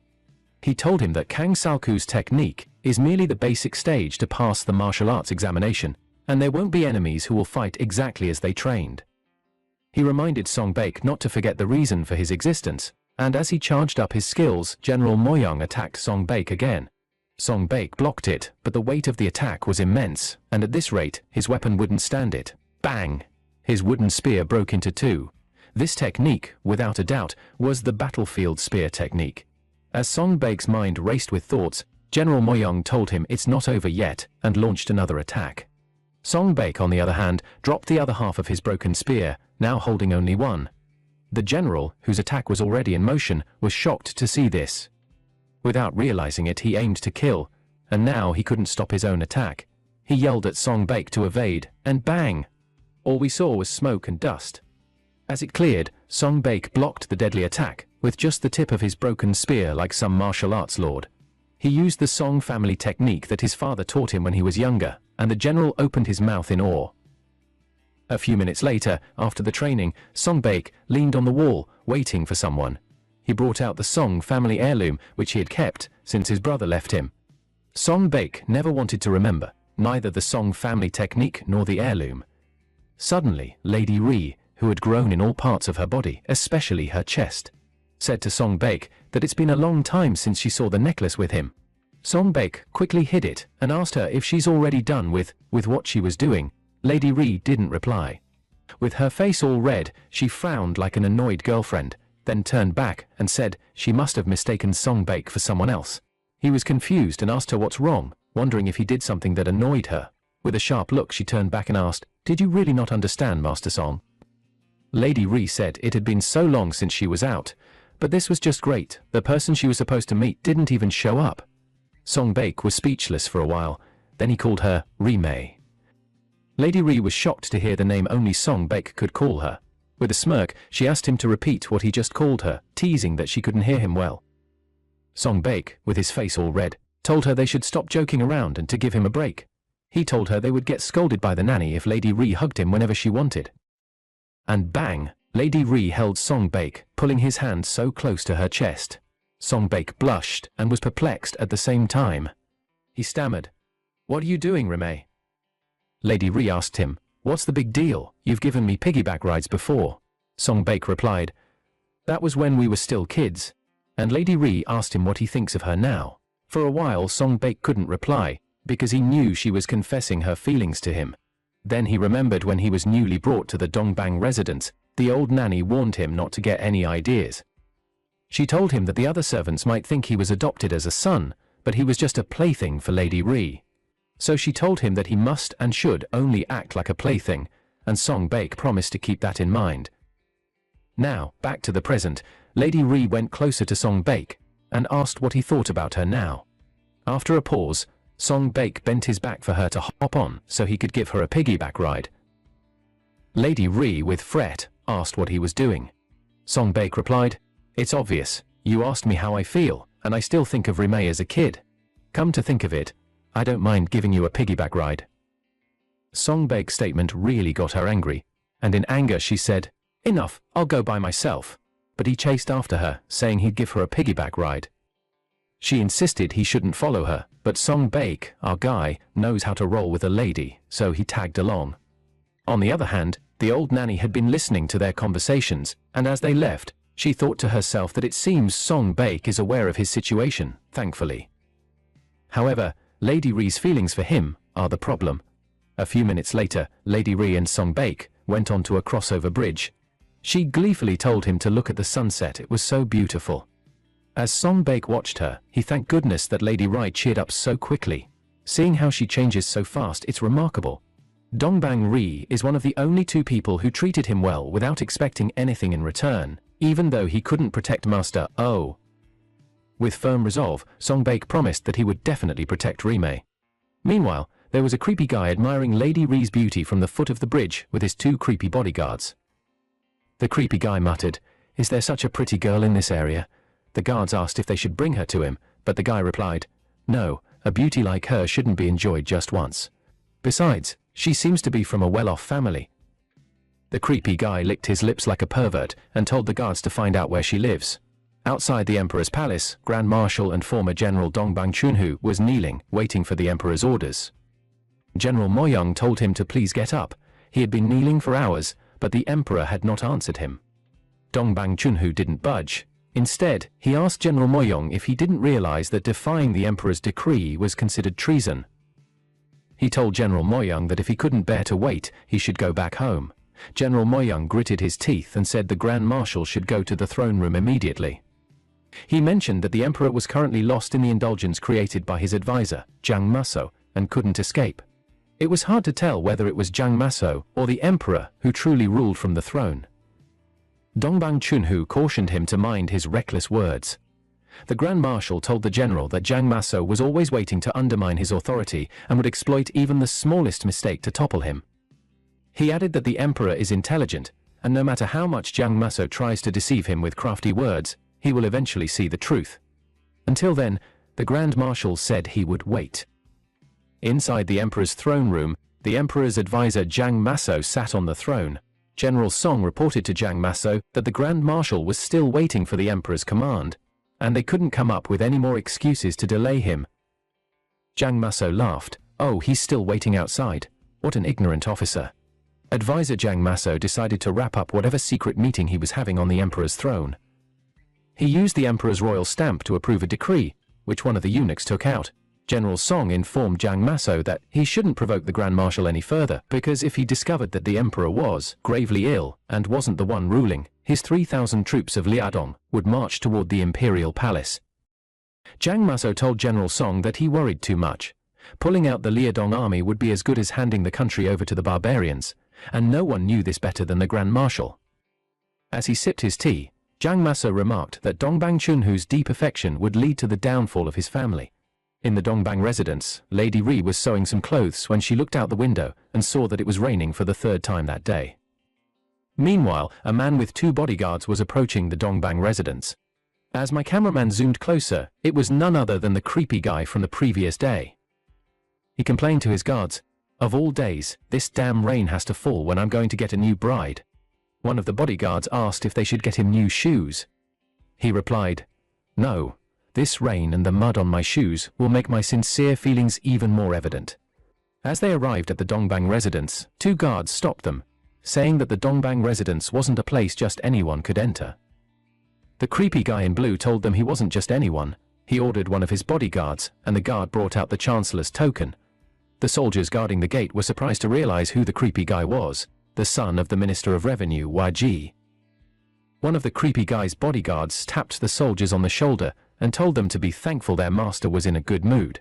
Then they entered the mansion freely, as if it were their home, while the powerless soldiers watched them. Meanwhile, our protagonist was training under the rain. Lady Ri kept calling him, but he pretended not to hear. He continued training with some anger, remembering what the nanny said, that he must never forget his place, restricting him from telling Lady Ri how he truly felt. As he was training, Hans thinking nothing but thoughts, he turned around just to see Lady Ri standing all drenched with an umbrella. He quickly went to clean the water off her face and asked her why she came to the training grounds. If she catches a cold, Song Baek would be the one getting scolded by the old nanny. Lady Ri replied that it was raining so hard she wanted to give him an umbrella. Then, he suddenly started splashing water. After a short silence, Song Baek remembered a similar event from when they were younger. Lady Ri was crying because of Song Baek training so hard. Now, looking at how much she has grown, Song Baek smirked and wondered why these old memories were coming back. Then he burst into laughter, which made my cousin laugh too. Lady Ri snapped and asked him what was so funny. Song Baek looked at her chest and thought to himself that, though she's grown now, she's still a child at heart. He wondered what he was even imagining all this time, so he decided to be happy with how things are now. Song Baek, with a grin, told Lady Ri that they should go inside before she catches a cold. "Whose fault is that?" Lady Ri asked. Suddenly the creepy guy came and said, "Ha! I finally found you." After a short silence, Lady Ree asked who he was and reminded him that their residence isn't a place where outsiders can come freely. The creepy guy said Lady Ree calling him an outsider was quite disappointing. After all, they are about to become family. Lady Ree was shocked by his statement and asked what he meant by that. The creepy guy replied that he had seen her by chance a few days ago during a nighttime outing. He said he found her captivating and wanted to share an intimate moment, but decided it wasn't gentlemanly. So, he came to propose instead. He added that no dowry was necessary, as his father is the Minister of Revenue, Lee Tae-jung. As he yapped non-stop, Song Baek told him to get lost. After a short pause, the creepy guy asked him to repeat what he said. Song Baek told him to get lost again. The creepy guy, now enraged, said Song Baek had been bothering him for a while. "Who exactly are you?" Song Baek couldn't reply because for now, he didn't know where he stood or who he really was. He began having memories of what the old nanny told him when he was small, that he should never forget why they took him in. Song Baek stammered, and as he was about to reply, Lady Ree echoed, "He is my beloved." Song Baek was shocked to hear her say it out loud. Lady Ree said she had loved him since the moment they first met, and she always would. Wait guys, I can't leave you all on a cliffhanger, so let's continue. After confessing her feelings, Song Baek kept staring at her. Lady Ree said he should stop staring like that, it made her feel embarrassed. Song Baek thought to himself that he had a vague sense of her feelings, but hearing it directly made him feel shy. Suddenly, the creepy guy, who had been watching their romantic scene, laughed out loud. "These filthy brats, are they joking?" he said. Then he ordered one of his guards to teach the lowly commoners the proper order of social ranks. The bodyguard replied, "Yes, sir," and in a flash, he attacked. Song Baek told Lady Ree to run to the main house. She didn't listen and hesitated. Song Baek urged her to go and bang, she was shocked to see Song Baek knocked down by the guard. She screamed his name. Song Baek, who couldn't be taken down easily, told her to hurry and escape, but before he could speak further, the guard stomped on his chest, making blood come out of his mouth. The guard, smirking, asked Song Baek if he used Kang Salku's technique. He told him he'd made some progress, but it was still just for the martial arts examination, and it wouldn't work against a royal guard. It turned out both bodyguards following the creepy guy were royal guards. Lady Ree screamed at seeing Song Baek bleed. The creepy guy said they were finally in their rightful place. Lady Ree retorted that he intruded into someone else's home and caused trouble, and she would never let this go unpunished. The creepy guy approached Lady Ree and asked her what she would do if she didn't let it go. "Will you spread the word that the daughter of Dongbang residence is in love with her servant, bringing shame to her family?" Lady Ree was stunned and couldn't reply. The creepy guy said he originally intended to make her his official wife, but he'd forgive her if she agreed to be his concubine. Before he could continue yapping, Lady Ree gave him a deafening slap that could reset a man's future. She said, "How dare you, do you even know where you are?" And bang, the creepy guy kicked her in the stomach, making her fall hard to the ground. Upon seeing this, Song Baek screamed, but he couldn't do much with a sword to his neck. The guard restrained him and told him not to move if he didn't want to lose his head. The creepy guy, holding his face, asked Lady Ree if she dared to slap him. Lady Ree in turn said he would pay for this. With zero emotion in his eyes, a silly thought came to the creepy guy's mind. He laughed like a menace and told the guard to hand him a knife. The guard warned him not to do what he was about to do, but the creepy guy told him to shut up and give him the knife. He said he wouldn't kill her. After taking the knife, he unsheathed it and, with a psychotic expression, told Lady Ree that her face was quite valuable, and he wanted to see how proud she would remain with a scar on her pretty face. The other guard thought the young master was going too far. They were only ordered to threaten Dongbang Chunhu's daughter, and they needed to stop this crazy guy. The creepy guy approached Lady Ree, pointing the knife at her. He told her not to move, or she might hurt herself. Lady Ree made a sad face as she sat on the floor, and the creepy guy laughed, saying, "Now that's a face worth looking at." He urged her to cry a bit more to make sure he was satisfied. On the other hand, Song Baek, with a sword at his neck, gritted his teeth with dead eyes. He swore to protect Lady Ree and to keep her bright smile safe. In his anger, he didn't mind the sword at his neck and began forcing it through, making blood pour out. The guard restraining him wondered what he was trying to do. Though Song Baek was a minor warrior, Killing a member of the Dongbang family would cause big trouble, so the guard loosened his grip a bit. The guard was distracted for a second, and looking at the creepy guy, he said they had to intervene before Dongbang Ri was harmed. But when he looked back, Song Baek had snatched his sword. He yelled for them to stop him. The other guard insulted his colleague, calling him a fool. How could a royal guard lose his weapon? Meanwhile, Song Baek, driven by adrenaline, ran forward with bloodlust. The other guard stood in a defensive pose, saying he would show Song Baek the true power of royal martial arts. He taunted that a kid wielding a sword was not simply holding it. As he felt he had Song Baek's weak spot, he was shocked to see his attack blocked. Suddenly, Song Baek used his Song family's secret techniques, standing in the stance of a pine tree with green mana emanating from his body. He easily bypassed the second guard, aiming for the creepy guy who is the ultimate side character. The guard screamed for the master to escape. The creepy guy turned to see the commotion, and bang, all he could see was his head falling off his shoulders. A few minutes later, after the rage had left his eyes, Song Baek dropped the sword, trembling at the realization that he had killed someone. He still couldn't believe it, repeatedly asking himself if it was true. Meanwhile, the other guard, watching from a distance, was shocked to see that their master was really dead.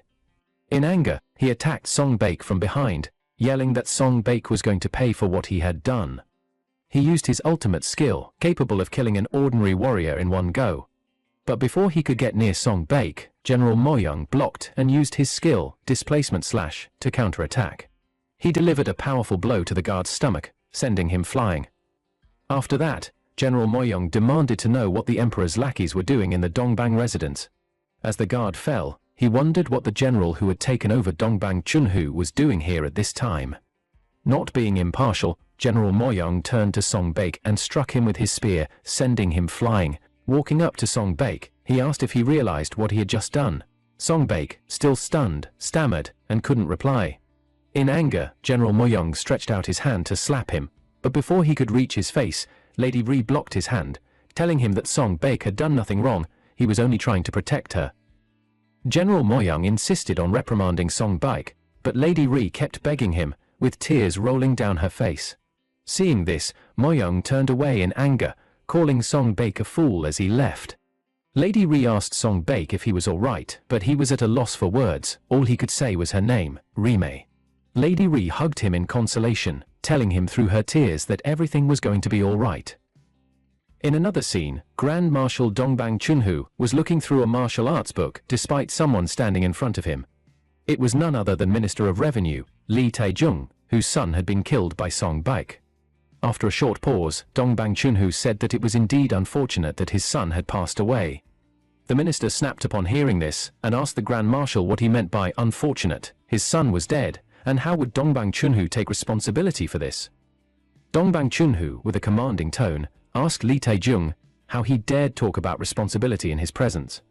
Seeing the change in expression, a terrified Lee Taejung thought to himself that he was dealing with Dongbang Chunhu. His life could end here, but he had to spit out the frustration he was holding. Lee Taejung asked how Dongbang Chunhu could be so confident when a warrior from his residence had killed his son. After a short pause, Dongbang Chunhu told Lee Taejung to simply get another son since the first one was killed. This statement enraged Lee Taejung, who felt he could kill a lot. He pointed at Dongbang Chunhu, asking how he could tell him to get a new son just like that. Suddenly the door swung open, and Lady Ri entered. After reading the room, she knelt, not before Lee Taejung but before her father, telling him that Song Baek had done nothing wrong. The fault lay with Lee Taejung's son, who had harassed her. A man such as Lee Taejung never knew what his son was up to, so he replied, "What nonsense! It's impossible for my son to harass someone." Trying to gaslight her, he told Lady Ri to spill the actual truth and accused her of lying, claiming she couldn't escape the situation with such a story. He demanded the truth, or else, before he could finish his sentence, Dongbang Chunhu shattered a ceramic cup with his hand. With a shift in his aura, he asked the minister if he was implying that his daughter was lying. Lee Taejung, trembling in his pants, said to himself that Dongbang Chunhu, even if old, is still a tiger, and if he's not careful, he might lose his head on the spot. So, he gathered all his courage and told Dongbang Chunhu that the value of life isn't the same. The son of the Minister of Revenue was killed by a lowly warrior, and that is a crime that shakes the foundations of the nation. Dongbang Chunhu was cleaning the blood off his hand, and after a short silence, he told Lee Taejung that if a lowly warrior had killed his child, he would have beheaded him too, and wouldn't risk damaging the relationship he has with the minister by raising his voice. Then hand over Song Baek immediately, Lee Taejung said. Our female protagonist, who had been in the background, thought to herself that at this rate Song Baek will be killed. But Dongbang Chunhu, being a man I respect, told the minister that it's unfortunate his son has passed away, but which brother would stand by and watch his sister being harassed? Lee Taejung snapped and asked what he meant by that. Dongbang Chunhu replied that Song Baek isn't just a mere warrior or lowly bodyguard. With a serious look, Dongbang Chunhu told the minister that Song Baek is his adopted son. In the next scene, all we saw were legs moving fast, and when my cameraman zoomed in, we saw that the legs belonged to the old nanny and some maids. They walked up to the house where Song Baek stayed, and when they entered the room, Song Baek was thinking nothing but thoughts. After entering, the old nanny, with her head slightly bent, didn't say a word. Song Baek, upon seeing this, thought to himself that his fate had finally been decided. It was an extreme life anyway, as long as Reme is safe. After a thoughtful moment, he stood and said, "Nanny, it's been a while." He asked if Lady Ri was safe. Suddenly, while bowing, the old nanny said, "Greetings, my lord," and the other maids echoed, "Greetings, young master." Song Baek was shocked and confused by this event. He asked why they were all acting like that all of a sudden, but there was no reply. Instead, the old nanny told Song Baek that she had prepared the bath, and that he should follow her. Dear listeners, for easy understanding and fewer cliffhangers, since Song Baek killed the son of a powerful minister while protecting Lady Ri, Dongbang Chunhu made a statement that Song Baek is his adopted son. And that's the only way he could survive imminent death. An unknown time later, Dongbang Chunhu was having a sip of wisdom from his cup of tea. Then he looked up and told the person standing in front of him that he looked like a completely different person dressed like that. The person was none other than our protagonist, Song Baek, looking fresh in a nobleman's cloth. Song Baek knelt down, greeting Dongbang Chunhu, the head of the household. Dongbang Chunhu said that he had been neglectful since he took Song Baek in. He didn't realize how much he had grown. Song Baek replied, "Not at all. I am grateful for being taken in as an orphan who had nowhere to go." He apologized for causing such worry with the recent incident. After a short pause, Dongbang Chunhu said to Song Baek that he has a lot of enemies. There's no way anyone in his position wouldn't have enemies. He stood up and said that protecting himself from those enemies is already overwhelming, and on top of that, he must also protect his daughter Reme. He asked Song Baek if he understood what he was trying to say.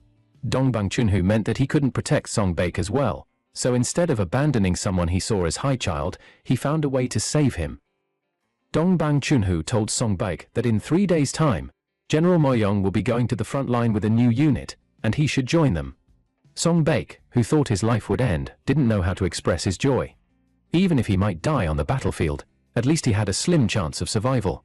He stomped his hand and told Dongbang Chunhu that he would follow his command. After that, Song Baek left for his room, and as he was walking, he kept going over what Dongbang Chunhu had said. Dongbang told him that he would understand once he got there just how vile humans can be. The Grand Marshal told him that he must kill those vile creatures and bring honor to their country. Song Baek was aware of how vile humans can be, but he had no desire to die yet, even if he became a beast. As he was walking, he noticed a figure, and it was none other than Lady Ri, who stood as if she were waiting for her long-lost husband. Lady Ri ran to Song Baek and hugged him. She asked him, "What will we do now?" Song Baek was speechless and couldn't say a word. Lady Ri, while holding his robe, told him to say something. Finally, Song Baek replied. He told her she shouldn't do this. They're siblings now.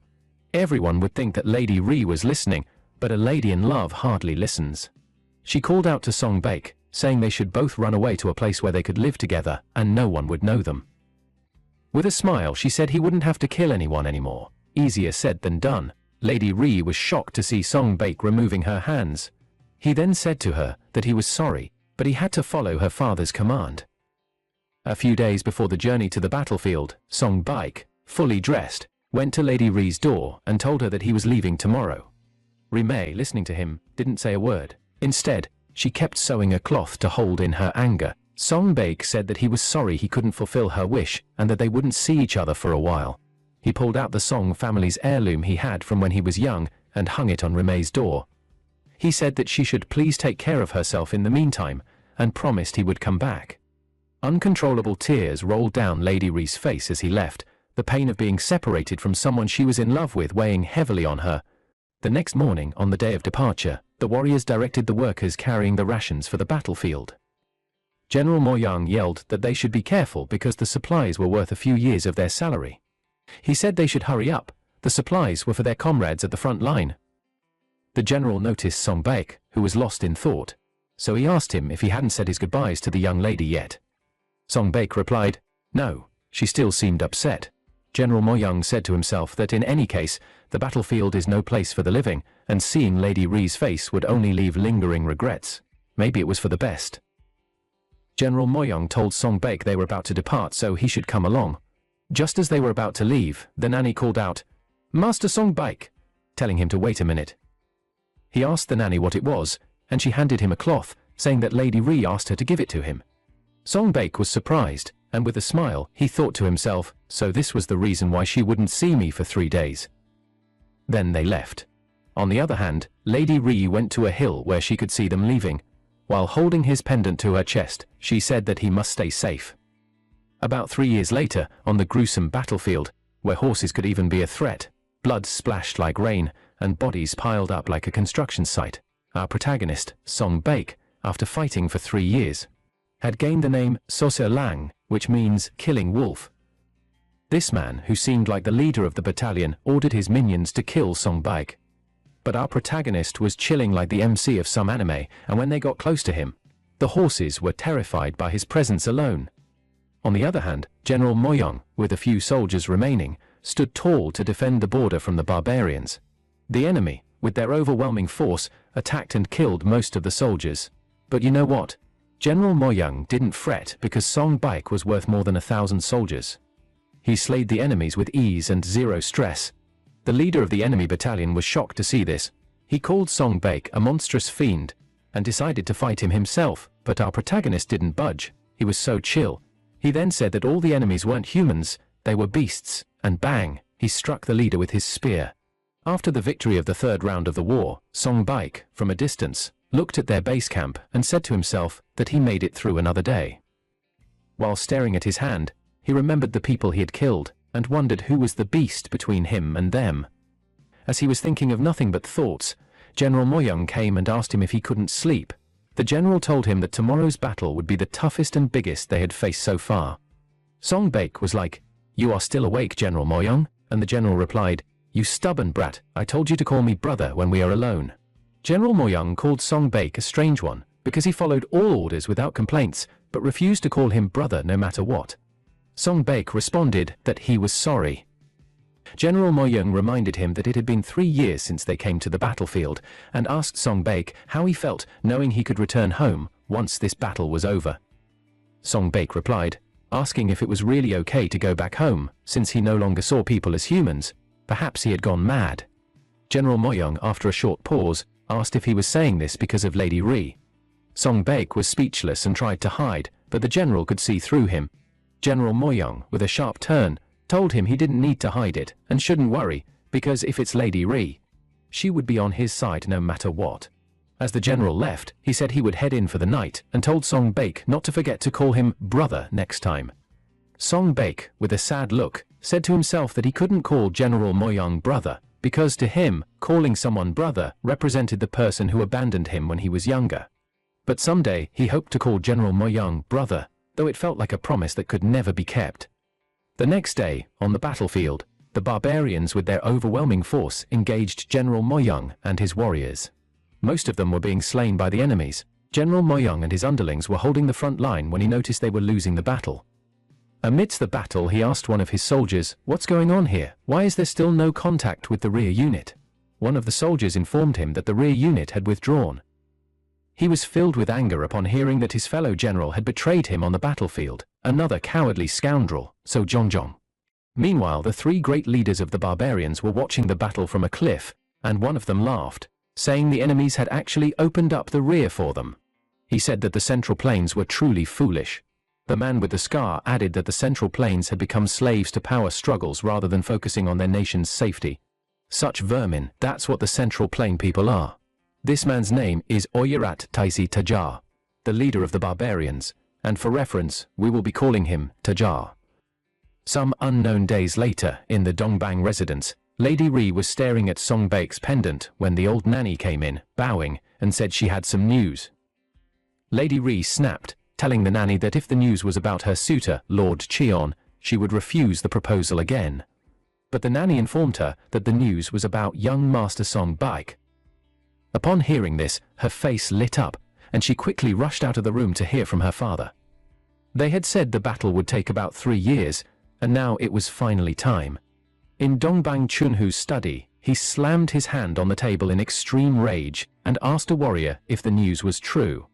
The soldier replied, "Yes, General Mo Young's entire army has been annihilated." "Impossible," Dongbang Chunhu said. And then bang, Lady Ri, who had just entered the room, fainted as she heard the news. Dongbang Chunhu screamed out her name and called for a doctor. On the battlefield, with corpses lying around and flamehawks patrolling the sky, suddenly a figure began moving amongst the dead bodies. Behold, it was no other than our protagonist. He stood up, covering his injury, and said to himself, "Don't worry, Rime, I will never die, not now. I am coming to you soon." In the imperial palace, the emperor's advisor, Jiang Maso, laughed hard upon hearing the news that General Mo Young had died in battle. "It's as if Dongbang Chunhu has lost an arm," he said. It turns out Jiang Maso wanted to take over the country, but Dongbang Chunhu was the only one blocking his path. So he orchestrated with the enemy to defeat General Mo Young, a subordinate of Dongbang Chunhu who was fighting for the country. Now, with him dead, the Grand Marshal, also known as Dongbang Chunhu, had suffered a heavy loss. Back to the story, Jiang Maso asked the Minister of Revenue, Li Taijung, if the token of sincerity had pleased him. Jiang Maso asked if the minister would now join their rebellion, but Li Taijung, with a face like swollen rice, replied that he wouldn't join until he saw the body of Song Baek, who had killed his son 3 years ago. He said that Jiang Maso should bring Song Baek's head, and if he did, he would not only drive Dongbang Chunhu from power, but also join the rebellion. Then he left. After a short silence, Jiang Maso told his followers that their task now was to find the body of Song Baek, and they all echoed, "Yes, my lord." It was nighttime in the bustling city, and civilians gasped and murmured as they saw Song Baek dragging his spear, looking all ragged. Song Baek didn't care because he had a target, to kill the 2 generals who betrayed them on the battlefield. Knowing their frequent location, he walked up to a certain building. He looked up and said, "So this is where So Jongjong is having fun after betraying General Mo Young." Inside, there was a man with ladies around him. I love chubby people, but this man was so ugly that even if I were a cannibal, I wouldn't eat him. His name was So Jongjong, the betrayer. As he was enjoying himself, he laughed, saying this must be heaven. He said he couldn't believe he would get to experience such happiness over the age of 40. His colleague, leaning into a courtesan's chest, said it was so much better than the court, where such luxury would never be allowed. Now, on a more serious note, his colleague asked if they could handle what they had done on their own. He pointed out that by betraying General Mo Young, the country's front line had collapsed, and if the barbarians invaded again, the civil officials wouldn't be able to stop them. He asked what So Jongjong had been thinking when he decided to betray General Mo Young and hand them over to the barbarians. With a cringe-worthy laugh, So Jongjong replied that he had already made arrangements with the barbarians, and as a result, his lord Jiang Maso had made a deal that they wouldn't invade until next year. So he urged his colleague not to worry and raise his glass of wine, for the world awaited them. As they were about to drink their last wine on earth, they heard screams outside, suggesting someone was intruding. They wondered what was going on, and bang! Song Baek came in, blood dripping from his spear. He must have killed a lot. The colleague was like, "How dare you come here? Do you know where you are?" But before he could finish yapping, Song Baek sliced off his head. Now, Song Baek faced So Jongjong and asked why he had betrayed them on the battlefield. Instead of giving a silly reply at least, So Jongjong told Song Baek to wait and asked if he knew what would happen if he killed him. But Song Baek was not ready for his chit-chat, so he raised his spear and told So Jongjong that after he kills him, he will go for his leader, Jiang Maso. And bang, all we saw was blood splashing on my camera. In that same street, a man came out of the courtesan house, with one of the courtesans begging him to stay a little bit longer. The drunk looked back and saw soldiers passing by. He wondered, what's a soldier stationed at the front line doing in the city? The soldiers paraded until they got to a place called the Eternal Peace Pavilion, and as they entered the building, Po Zhong, the pavilion leader, welcomed them, and the rest of the ladies greeted them. The man who seemed like the leader of the soldiers asked Po Jong if she knew him. She replied that the fame of the 10 Shadows Brigade is well known in the town, so how could she not know him? The man's name is Jong Il-guan, the commander of the 10 Shadows Brigade. Po Jong could tell that the commander was in search of Song Baek, so she said she would guide him to Master Song. But Commander Il-guan, with a dry laugh, went close like he was about to steal a kiss. He then said that only a few know the nature of Song Baek. She's just a mere courtesan, yet she seems to know quite a lot. He told Po Jong that he would visit again another time and didn't need her help to find Song Baek. As he was leaving, Po Jong, slightly angry, said to herself that Il-guan, a man who rose to the position of commander of the 10 Shadows Brigade at just 30, is known for his bold character, but he's a sharp fox. Po Jong said to herself that she needed to be careful. Commander Il-guan went to the room where his boys said they found Song Baek. When he got there, he was like, "Oh my god, what a mess Song Baek has made." With a dry laugh, he said to Song Baek that he wondered if it was possible, but he was really alive. As he looked around, he saw Song Baek sitting beside the corpse of the generals who betrayed them. The next day, Lady Ri, after waking up from fainting, didn't rest. She was running while her maids chased after her, but they couldn't catch up. Lady Ri ran to the market square, and when she got there, people were gathered. The whole crowd murmured that the soldiers caught a traitor who killed his superiors. Lady Ri forced her way through the crowd, and when she finally got to the front, tears rolled down her cheeks as she saw Song Baek in a cage, but it was tears of joy because she was happy he was alive at least. In another scene, Lee Tae-jung visited Jang Maso and slammed the table angrily. He asked why Song Baek was still alive after promising to kill him. And Jang Maso, with a calm face, told him that it's not a good time to kill Song Baek yet. Dumb Lee Tae-jung asked what he meant, and Jang Maso brought him to the light by saying that Song Baek is the sole survivor of the recent battle with the Mongolian army, and all eyes are on him. Moreover, there will be an extensive investigation into why he killed his superior So Jongjong, so they should wait a bit before killing him. Lee Tae-jung, who seemed impatient, turned back and replied that he understood. He told Jang Maso to handle his affairs, and he would handle his own. Then he left angrily.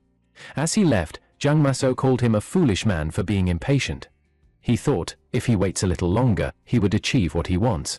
Jang Maso said to himself that Commander Il-guan, a man who belongs to no faction or politics, brought back Song Baek, who killed his superiors. It's unusual, and there must be some scheme. Jang Maso felt that Commander Il-guan might have evidence of his secret dealings with Taja, the barbarian leader. He folded his hands and said that he had a bad feeling about this. They must not act rashly until they understand Il-guan's intentions, whether he's on their side or not. Suddenly, Jang Maso called out his secret assassin, No Hogwan. The assassin asked if there was any task, and Jang told him to eliminate Lee Tae-jung if he did anything unnecessary, in a dungeon that's obviously a prison where high-crime prisoners are held. Lee Tae-jung came to pay a visit to Song Baek, who was chained to the prison walls. He looked through the prison bars and said to Song Baek, "Indeed, you have a persistent life." Lee Tae-jung, with a disgusting expression, told Song Baek that he and that girl, Lady Ri, won't rest in peace.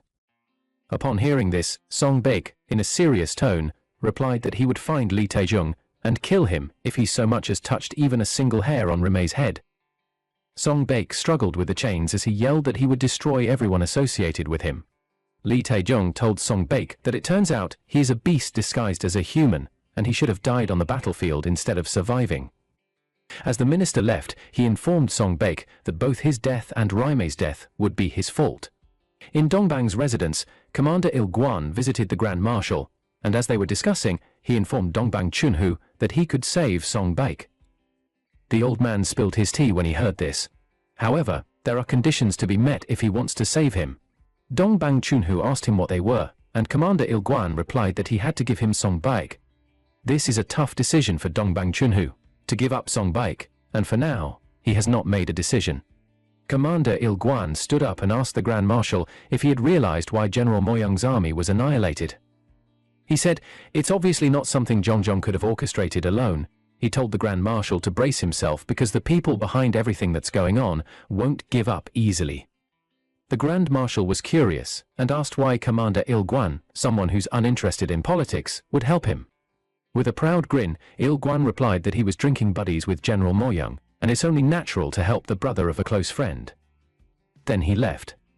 Dongbang Chunhu had a suspicion about who was behind all that's happening, and as he thought of this he yelled, "Jiang Maso," saying that he would pay dearly for this. Meanwhile, Nahogwan was on the rooftop watching Commander Ilguan's movements. He said to himself that fortunately, it seems they haven't gathered enough evidence against Jiang Maso. Now, the problem is, Li Taejung, if he gets caught doing something unnecessary, it could be dangerous and spoil their plans. But first, Nahogwan decided to report to Jiang Maso on his findings. As he was about to leave, he heard a voice. As he looked back, he saw Lady Ri, whom he did not know. She told the old nanny to please let her go out, but the nanny insisted she shouldn't. On the other hand, Nahogwan the assassin was staring at Lady Ri curiously for an unknown reason. After the struggle, Lady Ri finally found a way to leave the house. She used a veil to cover her head so no one would notice her, but as she was walking, she wondered if it was just her imagination or if someone was actually tailing her. When she looked back, she didn't see anyone, but her guess was right. My cameraman spotted Nahogwan, the assassin. On the other hand, Jiang has been waiting for Nahogwan's feedback, not knowing that he is out there chasing a girl. As he was about to drink his favorite tea, he smashed the cup in anger that Nahogwan has not returned. He wondered what on earth was happening. Jiang Maso said to himself that no matter how skilled Nahogwan is, it was a mistake to entrust such a confidential mission to a wandering ronin with an unclear background. One of his servants asked if he was all right and came to wipe the blood off his hands. Then, a soldier came bowing to Jiang Maso, and he asked the soldier, "When is Song Baek's interrogation?" The soldier replied that the royal guards would be interrogating him the day after tomorrow. Jiang Maso put his hand on his chin, indicating deep thought. And he said to himself that once the interrogation starts, Li Taejung won't be able to make any move on Song Baek, so he will surely try to attack Song Baek before the interrogation. If the foolish Li Taejung tries to harm Song Baek, Commander Ilguan will also take action, and that will make things troublesome for Jiang Maso. Suddenly, Jiang Maso stood up and told the soldier to bring him his sword. The soldier was surprised because it's only on rare occasions that Jiang Maso uses his sword. Jiang Maso said that he would handle the issue personally. It was nighttime, and Lady Ri was walking on the streets in search of someone who could save Song Baek from execution. She walked past a lot of courtesans and prostitutes. One of them told her to just take a look around and then leave. After searching for a while, Lady Ri met a girl in a tavern and asked her where she could find a group of people known as Hao Men. The girl snapped and said that she shouldn't mention such places because if she knew what Hao Men was like, she wouldn't even leave her house.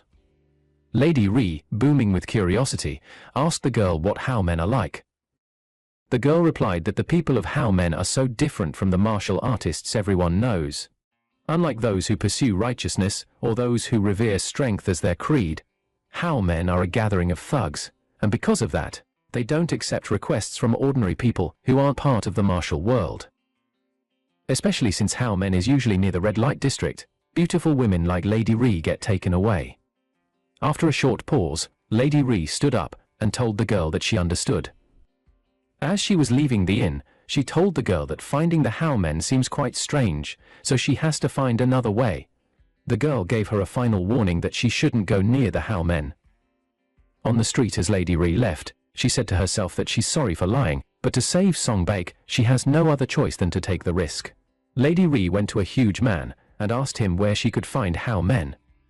The man said she can actually meet them if she goes to a certain courtesan house, but after a short sigh, he massaged his head that looked like an oracle and told Lady Ri that Hao Men isn't just any courtesan house. He said that Lady Ri seems to be a well-bred woman and should go back home if she does not want to get into trouble. Then, in anger that her search is going nowhere, Lady Ri turned back and left.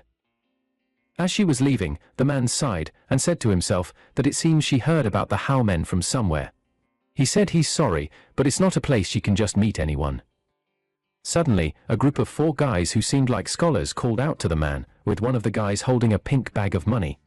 They asked the man about the conversation with Lady Ri, promising to give him the money if he tells them. On the other hand, Lady Ri, whom we all think is going home, was thinking nothing but thoughts. She kept on wondering where she could find the Hao Men. Suddenly, a voice echoed, asking her if she was looking for the Hao Men by chance. She looked back to see who it was, and it turned out to be a little boy, and the boy gave her a dry laugh. On to the next scene. The boy was leading her to the Hao Men's base, as he walked joyfully. Lady Ri wondered how far they were going because they had stayed quite far from the central city. She asked herself if it's okay. She voiced out and asked the boy if they are still far from the Howmen, and the boy replied, saying they are almost there, and she should just hold on a little longer. Lady Ree said to herself that something feels off, such a dumb girl to realize now. After a little walk, the boy said to her that they have arrived. He told her that the place is Guandi Temple. Suddenly the boy was like, "Sirs, I have brought her." Lady Ree was shocked to see that the people the boy led her to were not the Howmen but someone else. They paid the boy 2 coins for a job well done, and with a dry laugh, he said they shouldn't mention it. The boy bowed to them, saying that they should use his service again. He said that he will visit them some other time. As he was leaving, he walked up to Lady Rai where she stood, and with a grin, he told her that she shouldn't be too upset because deception is the way of the world. And that's the reality of their city Jianghu. Then he zoomed off with joy. After a few seconds, the 4 men surrounded Lady Ree with lust in their eyes. One of the guys, who seemed like their leader, laughed and said that it seemed Lady Ree knew how to enjoy herself for wandering around the red light district at this time. With a sigh, Lady Ree asked him if he was alright with doing this, Lord Qian. The guy turned out to be Lord Qian, who had been asking to marry her for all these years, but Lady Ree had refused. Lord Qian laughed out loud and said what an honor it was to think that the daughter of the Dongbang family would remember the son of a mere merchant guild. Lady Ree pulled out a knife and said that he shouldn't come any closer, and if he did, she wouldn't stand by silently. She asked Qian why he was doing this when he knew the trouble it would cause if he harmed her. Lady Ree had told him several times that she would never accept his proposal. Lord Qian, with a disgusting grin, said that it seemed there had been a misunderstanding since there was nothing like harm in his mind. He said that Lady Ri's father, Dongbang Chunhu, would actually accept this. After all, it was he who arranged the matchmaker. Meanwhile, Lady Ree was sweating while holding her dagger. Lord Qian continued and asked her if she knew that her father was currently in a difficult situation as it stood, and whether it was with him or someone else, she was destined for a political marriage. Lady Ree yelled that he shouldn't be ridiculous, because her father would never do that. But before she could complete her sentence, one of the guys surrounding her pushed her and held her on the ground, which made her drop her knife. The guy groped her chest and told her to stay still. Lady Rai screamed that he should let go of her this instant. With an irritating grin, the guy said that she shouldn't worry, because it would be good for both of them. Another guy added, yes, if she accepted all 4 of them as her husbands, Dongbang Chunhu would gain great freedom and power. Lady Ree, feeling out of breath, said to herself, these guys, they are beasts. She said that beasts were not only found on the battlefield. Then she was like, Song Bake, am sorry, with tears rolling down as her eyes closed. The guy holding her said that the other guys should wait for their turn. Since he caught her first, he should be her first husband. Then, bang! A dagger struck his forehead, and blood splattered out. He freed Lady Ree as he fell down to his deathbed. The other guys were shocked upon seeing this. They were like, what is happening? Did he just die? The other guy yelled his guts out, and asked Lady Ree what she did to their friend.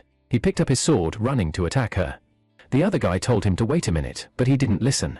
He called Lady Ree a crazy bastard as he tried to stab her. Lady Rai insisted that she wasn't the one who killed their friend. She wondered who on earth did. As the guy was about to slay Lady Ree, 2 daggers came flying and sliced his head and hand off his body, and then he died. Lady Ree was shocked by what was happening. It was as if heaven were helping her. But who actually was the heaven? Let's see. Lady Ree yelled, what on earth is happening? But as she looked up, a voice said, unfortunately, the fun ends here.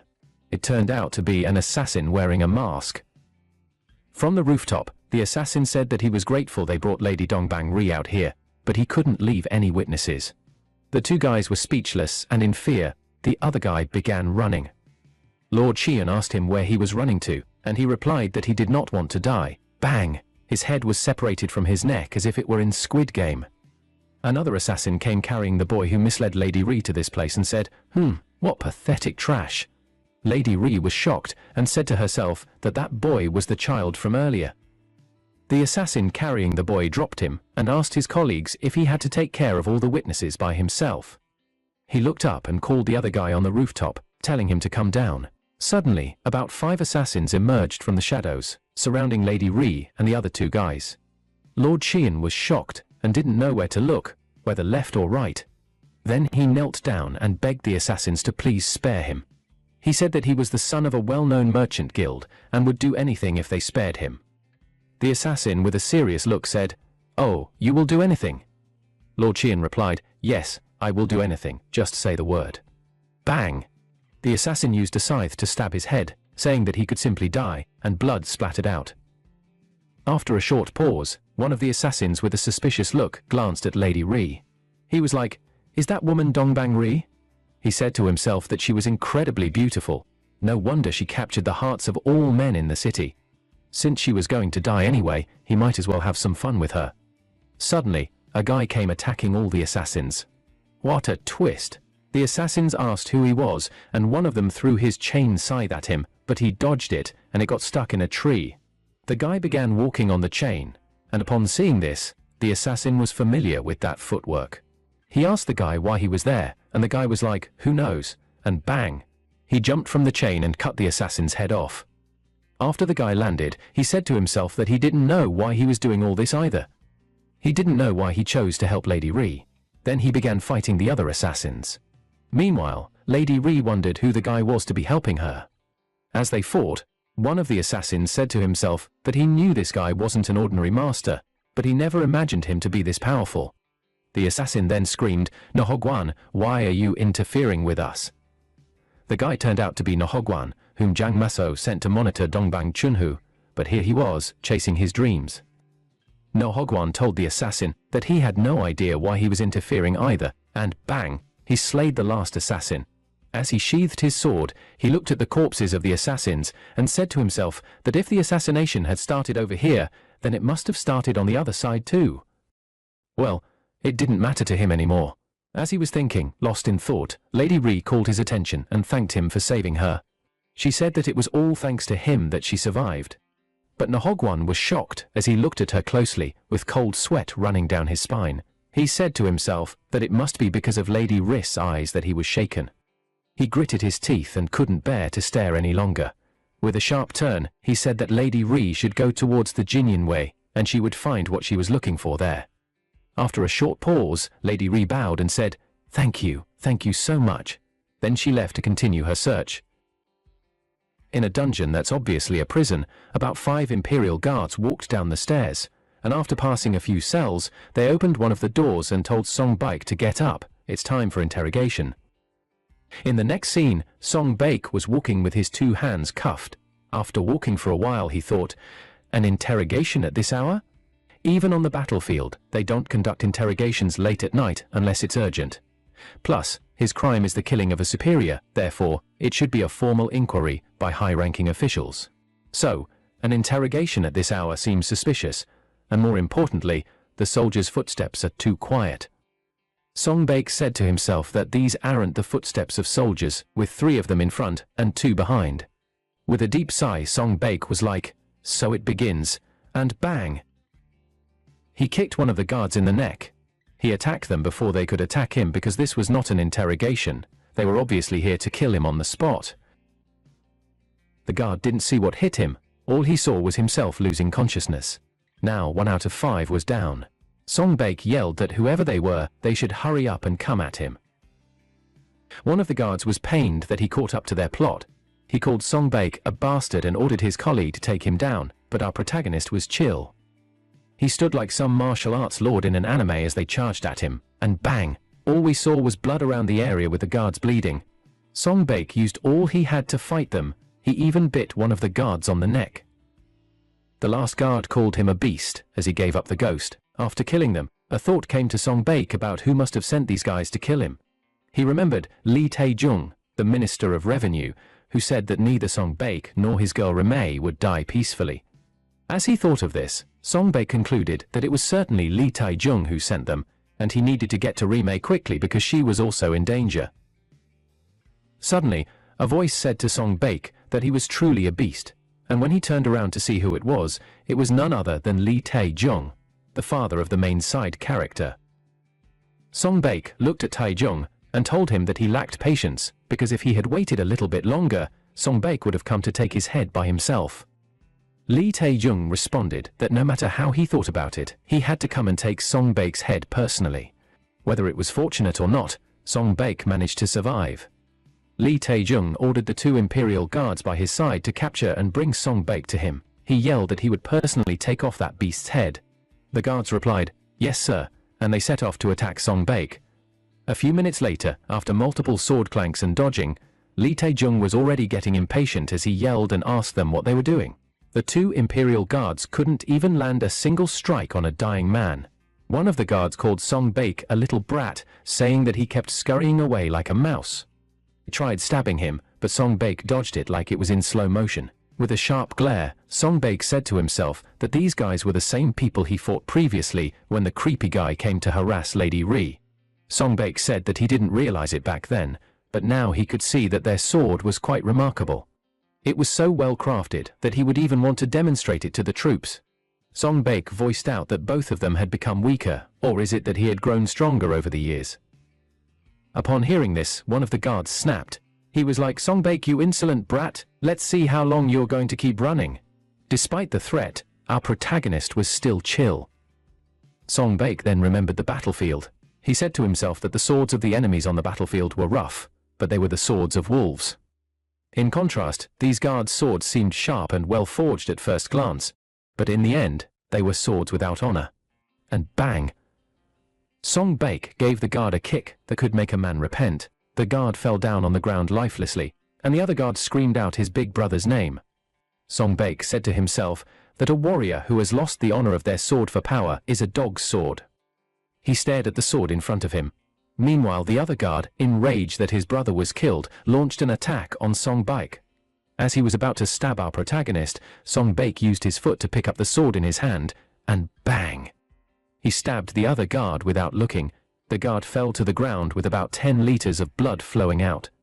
On the other hand, Lee Tae-jung was scared and frightened by the sight. He was like, "No way, all the people I sent were defeated by him." He looked at Song Baek and said he was not a human. He called Song Baek a beast. In fear, he decided to run away for dear life. Song Baek looked at Lee Tae-jung and called him a foolish man. Did he really think he could survive after causing all this trouble? Suddenly, Song Baek was stunned and speechless by what he saw. He saw a figure, and when my cameraman zoomed closer, it was Lady Ri. She was also shocked to see Song Baek. Song Baek, still stunned, couldn't voice out. He could only wonder why Lady Ri was here of all times. On the other hand, Lee Tae-jung laughed evilly and said that heaven hadn't abandoned him after all. Song Baek yelled that Ri should run away. Lee Tae-jung said to himself that as long as he had Lady Ri, that beast called Song Baek would succumb to him. So he reached for Lady Ri and tried to grab her, but before he could reach her, he was sliced into pieces by a familiar man whom you all might know if you have been following. The man had an aura similar to Michael Jackson's. He was wearing a mask to keep the viewers in suspense. He called dead Lee Tae-jung a foolish man and said he had warned him many times not to cross his boundaries. Suddenly, the man's sword became flexible and he wrapped it around his wrist. He then said that thanks to Lee Tae-jung, he could kill Song Baek more easily. With a sharp turn, he looked at the frightened Lady Ri, and after a short pause, he said that the rumors didn't do her justice. Now he understood why the men in the capital were restless.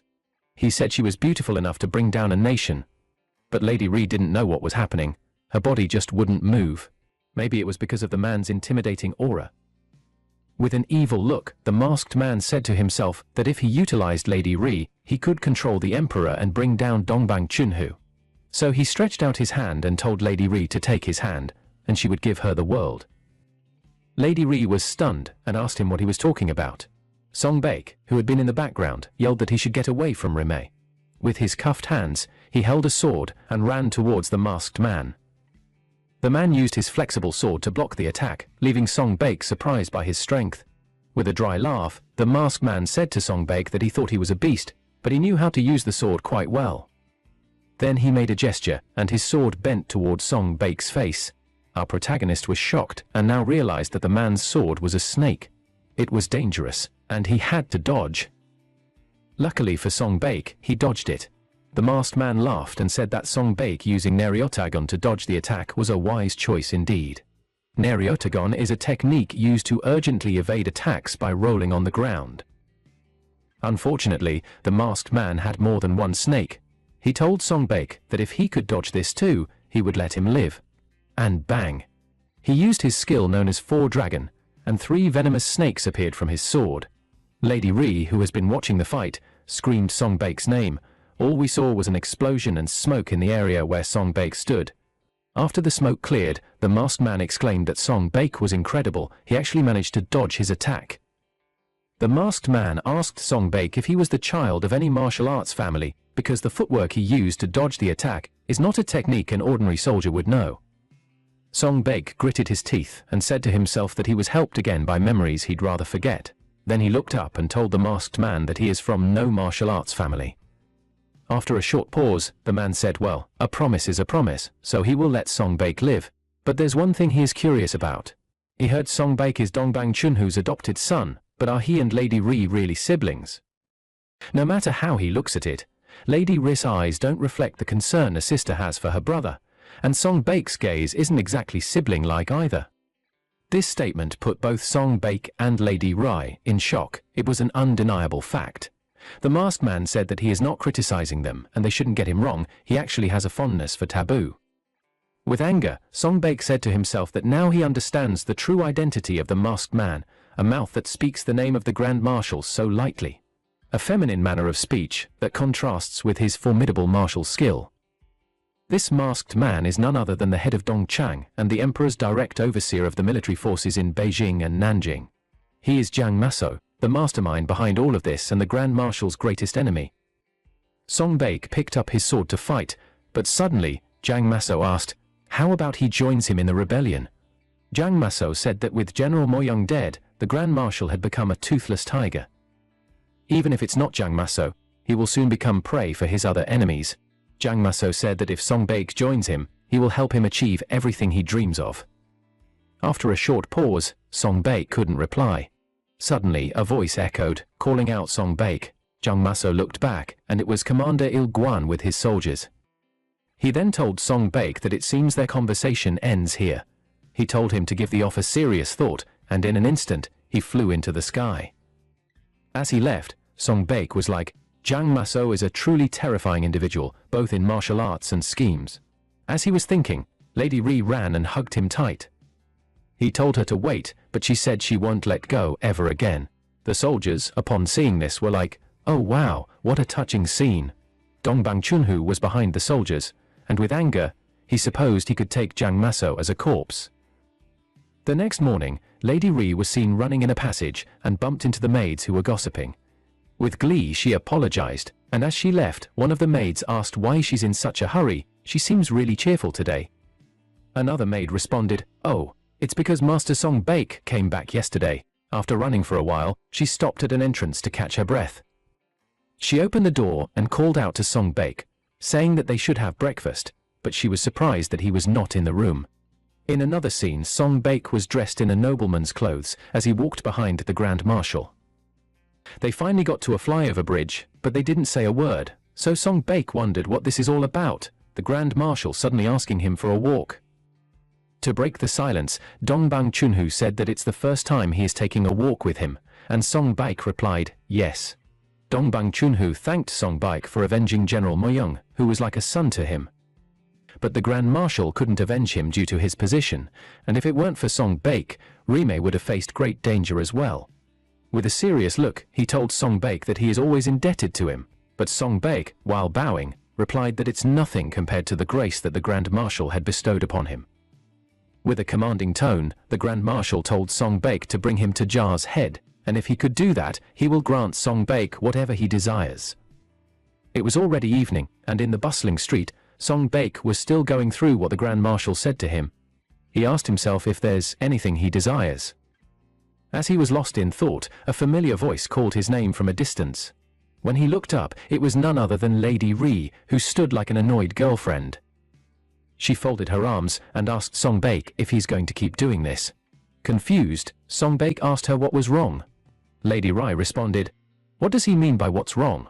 She wanted to have breakfast with him after so long, but he disappeared. They finally got to go out together, but he isn't even paying attention to her. What is he thinking about? Lady Ri asked. As Song Baek looked at her, he asked himself again what he truly desires, and it seems like the answer is in front of him. Lady Ri, who was still nagging, asked if he is listening to her. With a wide grin, Song Baek laughed out loud. Rime snapped and asked him what was funny. Suddenly, Songbake gave Rime a tight hug. She was shocked, her face all red and blushing. Songbake then said to her ear that he will never let go of her again. This statement got Lady Ri all teared up, and she replied, "Yes, Songbake, don't let go again." In another scene, Commander Il Guan yelled at the Grand Marshal to repeat what he just said. The Grand Marshal responded that it is true he asked for Tajar's head. Il Guan asked him if he knows what that means. If anything goes wrong, Songbake's life could be in danger. The Grand Marshal slammed his cup of tea and replied that he staked something more precious than his own life. Shouldn't he demand a corresponding price in return? Now Commander Il Guan understands what the Grand Marshal is implying, and he said to himself that for the Grand Marshal to use even his own daughter in such a situation, he is truly a fearsome individual. The next day, Songbake and Commander Il Guan on a horse stood in front of some warriors. Il Guan said to Songbake that these are the Yungun, known as hidden soldiers, and as he could see, they are an army composed of criminals of all kinds and ranks. From now on, they will be the army that Songbake would lead. Commander Il Guan said that given his merits in the previous war, Songbake deserves elite soldiers, but despite the betrayal, the offense of killing his superiors is extremely grave. However, if he achieves merit in this current battle, he can be pardoned. Il Guan asked Songbake if he understands, and he replied, "Yes, I do." As they were about to leave, a voice was telling the young lady to stop. They told her to wait a minute, but she didn't listen. Lady Ri ran to Songbake, breathing heavily, and with teary eyes, she was like, "You liar, you said you'd never let go again, you said this time would be different, so why? Why are you leaving again?" She cried uncontrollably, not minding the people around her. The outwardly manly protagonist hugged her and said that this will be the last time he leaves her. He told Rime that when he returns this time, they should get married. Upon hearing this, Lady Ri's eyes were filled with glee, and her tears dried up. She asked him if he really meant that, and Songbake replied, "Yes, he promised." With joy, she hugged him again, and all the soldiers cheered for them. Damn, how will we single guys survive? My cameraman also spotted this mysterious Nohogwan amongst the army Songbake would be leading. In the Eternal Pavilion, generals welcomed and congratulated Commander Il Guan for becoming the new governor. With a smile, Il Guan replied that he's the one who became the new governor, but they seem happier than he is. Commander Jia Hyuk responded, saying, "How could they not be happy when they've broken free from Jiang Maso's control?" Suddenly, a lady in red came and asked if he had been well, then bowed and greeted the newly appointed governor. Il Guan turned to Lady Pojong and asked if it would be all right spending a day with him. With a clear expression, she replied that she would do her best to serve him. Then they all went on to enjoy their return from the front lines, hoping to drink to their heart's content tonight. But Pojong, with a glare, still doesn't understand Il Guan, who's as cunning as a fox. As they were drinking, Commander Jia Hyuk exclaimed, saying that hearing the news of their blow against Jiang Maso made him feel like 10 years of stress had melted away. After a short pause, Il Guan thought to himself that Commander Jia Hyuk, who is no friend of his, reported their corruption as Zhongzhong's subordinate under Jiang Maso. Regardless of the circumstances, he betrayed his superior. Il Guan wondered what he should do. Suddenly, Commander Jia Hyuk thanked Il Guan as if reading his mind, and said that whether he wanted to or not, he played a part in General Mo Young's death, so he thanked Il Guan for giving him a chance to make amends for that mistake. With a smile, Il Guan responded that it's he who should be thanking Jia Hyuk, then raised a toast to him. After a few hours of drinking, empty jars and cups lay around, and Jia Hyuk, with slurred words, said he wished he could have seen the frustration on Jiang Maso's face directly. Il Guan, with a dry laugh, told Jia Hyuk he was already drunk. Jia Hyuk added that he was drunk from such good news. Striking a blow against those corrupting the country was such a wonderful feeling. Now, with a serious tone, Jia Hyuk asked Il Guan if he was sure about the new third-rank leader. It's a critical position to command the hidden soldiers, and he heard he's just a youngster, not even in his prime. Il Guan dropped his cup of wine and assured Jia Hyuk that Songbake, the new third-rank leader, has probably taken down 10 times more enemies than the Mongolian general he killed. It was nighttime in another scene. The sky was clear, and Songbake thought, so he's come back to this hell called the battlefield again. This time, for sure, he has to win. All the soldiers were gathered, some wondering why they were being summoned at that hour. Another added that it better not be something serious. The deputy commander called for their attention and introduced their new leader, Song Baek.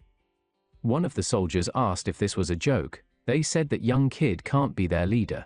The deputy commander yelled for them to shut up. Another man asked what a kid was doing as a leader. Hadn't he just stopped drinking his mother's milk? With a dry laugh, he said calling Song Baek a leader sounded ridiculous. They said the battlefield isn't a playground for kids. The deputy commander looked at Song Baek and thought that no matter how well he fought to earn the nickname Sociolang, he was still just a youngster barely out of boyhood, not enough to handle these criminals. Suddenly, Song Baek, who had been silent, spoke up, asking the deputy commander about the punishment for disobedience of orders. The deputy, in shock, replied that the punishment was summary execution. Song Baek told the deputy that even the hidden soldiers, who were criminals, must follow military orders.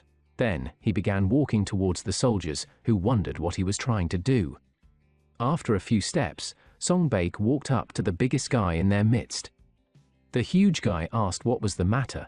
He was just standing there, and bang, Song Baek gave him a kick that scattered his teeth. With a serious expression, Song Baek said, "You get one warning, soldier," then walked back to his spot, leaving the rest of the soldiers speechless and baffled. On the other hand, Nahogwan, who was among the soldiers, wondered how Song Baek knew the huge guy was the most notorious one. In a unit composed of criminals, the most effective way to control them is through strict measures. Honestly, Nahogwan was curious about the man Lady Ri fell for. Seems like he likes her too. He looked at Song Baek and wondered what kind of person he really is. In the base camp, Song Baek gathered his armored generals, and after a short pause, he asked the deputy commander if he had any war experience. The deputy stuttered, scratching his face, and replied that he had none. Then Song Baek asked if there was anyone with war experience, but they all just stared at each other's faces for answers. Since the entire army was wiped out in the last war, a new one was hastily assembled, but Song Baek didn't expect them to be only inexperienced officers. Suddenly, someone raised his hand and stepped forward. A man who seemed stronger than my grandpa introduced himself as Jeon Baeon, the first leader. He served in Liaodong and had been assigned to the capital army. Upon hearing this, Song Baek thought to himself that for Jeon Baeon to have served in Liaodong, he must have fought against the Khitans. The Khitans are fundamentally nomadic cavalry, much like the Mongolians. Song Baek then asked the first leader when he thought the Mongols feel most at ease. Jeon Baeon replied that it was during winter. Suddenly, a thought struck him, and with a shocked expression, he asked if Song Baek was suggesting they attack the Mongolians in the winter. The winter steppe is different from the central plains. Attacking during winter is akin to a death sentence. With a glare, Song Baek responded that in the military, you do what you're ordered to do, no questions asked. He told them that starting tomorrow, each leader would train the hidden soldiers and prepare them in armor so they could be ready to deploy at any time. The deputy said he wasn't sure the hidden soldiers would follow orders. Given that they were mostly criminals, there were numerous internal issues. They lacked loyalty to their superiors, and the murderers among them could turn their weapons at any moment. With a mean look, Song Baek said they should kill them. Jeon Baeon, still confused, asked what he meant by that. Song Baek replied that after a few are killed, the rest will likely fall in line. In another scene, it was morning, and in a room within the Eternal Pavilion, a lady told Il Guan that he should wake up as it was already morning. Il Guan scratched his eyes and asked if he could stay like this a bit longer. Lady Po Jong, while opening the window, replied that he couldn't stay, it was already morning. Il Guan told Po Jong that he didn't want to part from her. With a sarcastic tone, she said that unfortunately they have no choice. She would bring him some tea to clear his head. Il Guan replied that she's really tough to bargain with, then began dressing up. Shortly after, he was fully dressed and stared at Po Jong as she poured his tea. Il Guan asked how long it had been since they met, and she replied she wasn't sure, maybe about half a month. He asked her if it was about time she told him her real name, which shocked her so much that she began spilling the tea. She asked what he meant by that. Il Guan then said, "Isn't it strange to find a luxurious courtesan house in such a remote area?" So he looked into it through his connections in the royal court. Po Zhong said that she was not sure what he was talking about, but the Eternal Pavilion is just a courtesan house. Il Guan replied, yes, it's a courtesan house, but not an ordinary one. It's a courtesan house of the Hao men. Now Lady Po was more stunned. She said that Il Guan was so confident that she didn't have much to argue. Then she agreed that the place was indeed Hao men. So what is it that you want? She asked. After a short silence, Il Guan replied that he wanted her. Upon hearing this, Lady Po was stunned, her face all red. She was utterly speechless. Il Guan added that, honestly, he had been thinking about how he could win her heart and had come all the way here.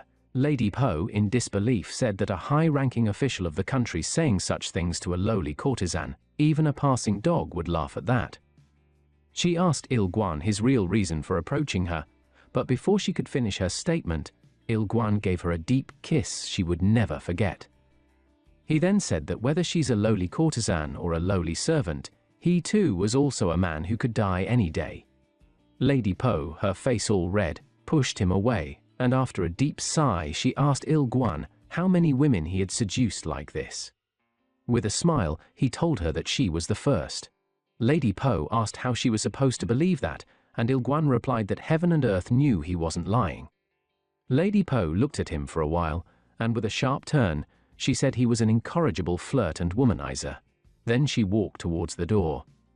Il Guan scratched his face and wondered if this meant she had rejected him. Suddenly, Lady Po said that her real name was Yom Okg. She looked at him and said that was her name. In an instant, Il Guan felt like a young boy, with joy flowing that he had succeeded. In the next scene, with a sky as bright as my day, Governor Il Guan was humming in the fields. He said to himself, how amusing, the sky above this dreary frontier looks so clear. Now, with a saddened expression, he looked up and asked General Moyang what he should do. He said, this fool of an older brother still can't make a decision whether to save Song Baek or not. Dongbang Chunhu, whom General Moyang saw as a father, wants to send Song Baek to a death trap, but saving Song Baek means betraying Dongbang Chunhu's wishes, and following Dongbang's orders means sending Song Baek to his death. So Il Guan wondered what he should do. Suddenly, the deputy commander came running and calling out Il Guan. As he was catching his breath, Governor Il Guan asked, isn't he the deputy leader, Song Baek's aide? He replied yes, and said that Lord Song Baek was using training as an excuse to kill the soldiers. Il Guan quickly went there to see what was happening, and behold, when they got there, Song Baek had actually killed some soldiers. With dead eyes, Song Baek welcomed the governor. The deputy commander told Il Guan that Song Baek had been eliminating those who disobeyed orders for the past few days, and if there were any more casualties, there would be deserters as well. Governor Il Guan didn't say a word. Instead, he said to himself that it was quite disheartening that Moyang, who shared both joy and sorrows with him, had left first. General Moyang had saved him many times in the past, and that's why he decided to help this kid, whom he thought of as a brother. But when Dongbang Chunhu desired Tajar's head, Il Guan thought they would abandon Song Baek. So he wondered whether he should abandon his mission and help Song Baek escape the death trap. But if this young fellow managed to save his life by killing Tajar, Moyang would be happy, wouldn't he? Il Guan said that Moyang's brother Song Baek was actually crazier than him. Il Guan from a grin began laughing out loud, not minding the soldiers Song Baek killed. The deputy commander wondered what was going on, and Il Guan said to Song Baek that they should give it a try. They should take down Tajar, the leader of the Mongolian army. Later in the evening, Song Baek was going through some documents of the hidden soldiers. He said to himself that murders, robbery, and rape, no matter how much of a criminal they were, this was too much, but it was too urgent to train the hidden soldiers. Suddenly, the deputy commander came and said to Song Baek that the governor was calling for him. A few minutes later, he went to Governor Il Guan and was told to come in. Il Guan said they should have a drink, but Song Baek refused and asked the reason he was called. Il Guan, a little bit disappointed, said that Song Baek was really a boring guy, just as Moyang had told him. Our protagonist said to himself, Zhong Il Guan of the 10 Shadows Brigade. According to General Moyang, unlike himself, who is specialized in warfare, Il Guan is someone with considerable insight into politics. Though he had a friendship with General Moyang, he was not connected with Dongbang Chunhu. So why did Il Guan save him from execution? Song Baek wondered. It was as if Governor Il Guan was doing some mind reading when he told Song Baek not to doubt. Il Guan said that he saved Song Baek because he regretted not being able to save General Moyang. Song Baek was speechless as he heard this. Then Il Guan apologized for not introducing the lady beside him. He turned to Lady Yom and told Song Baek that this was his sister-in-law. Lady Yom was shocked, and her expression was like, "Are we talking about marriage already?" She then maintained her composure and told Song Baek that she was Yom OKG. Then he also bowed and replied that he was Song Baek.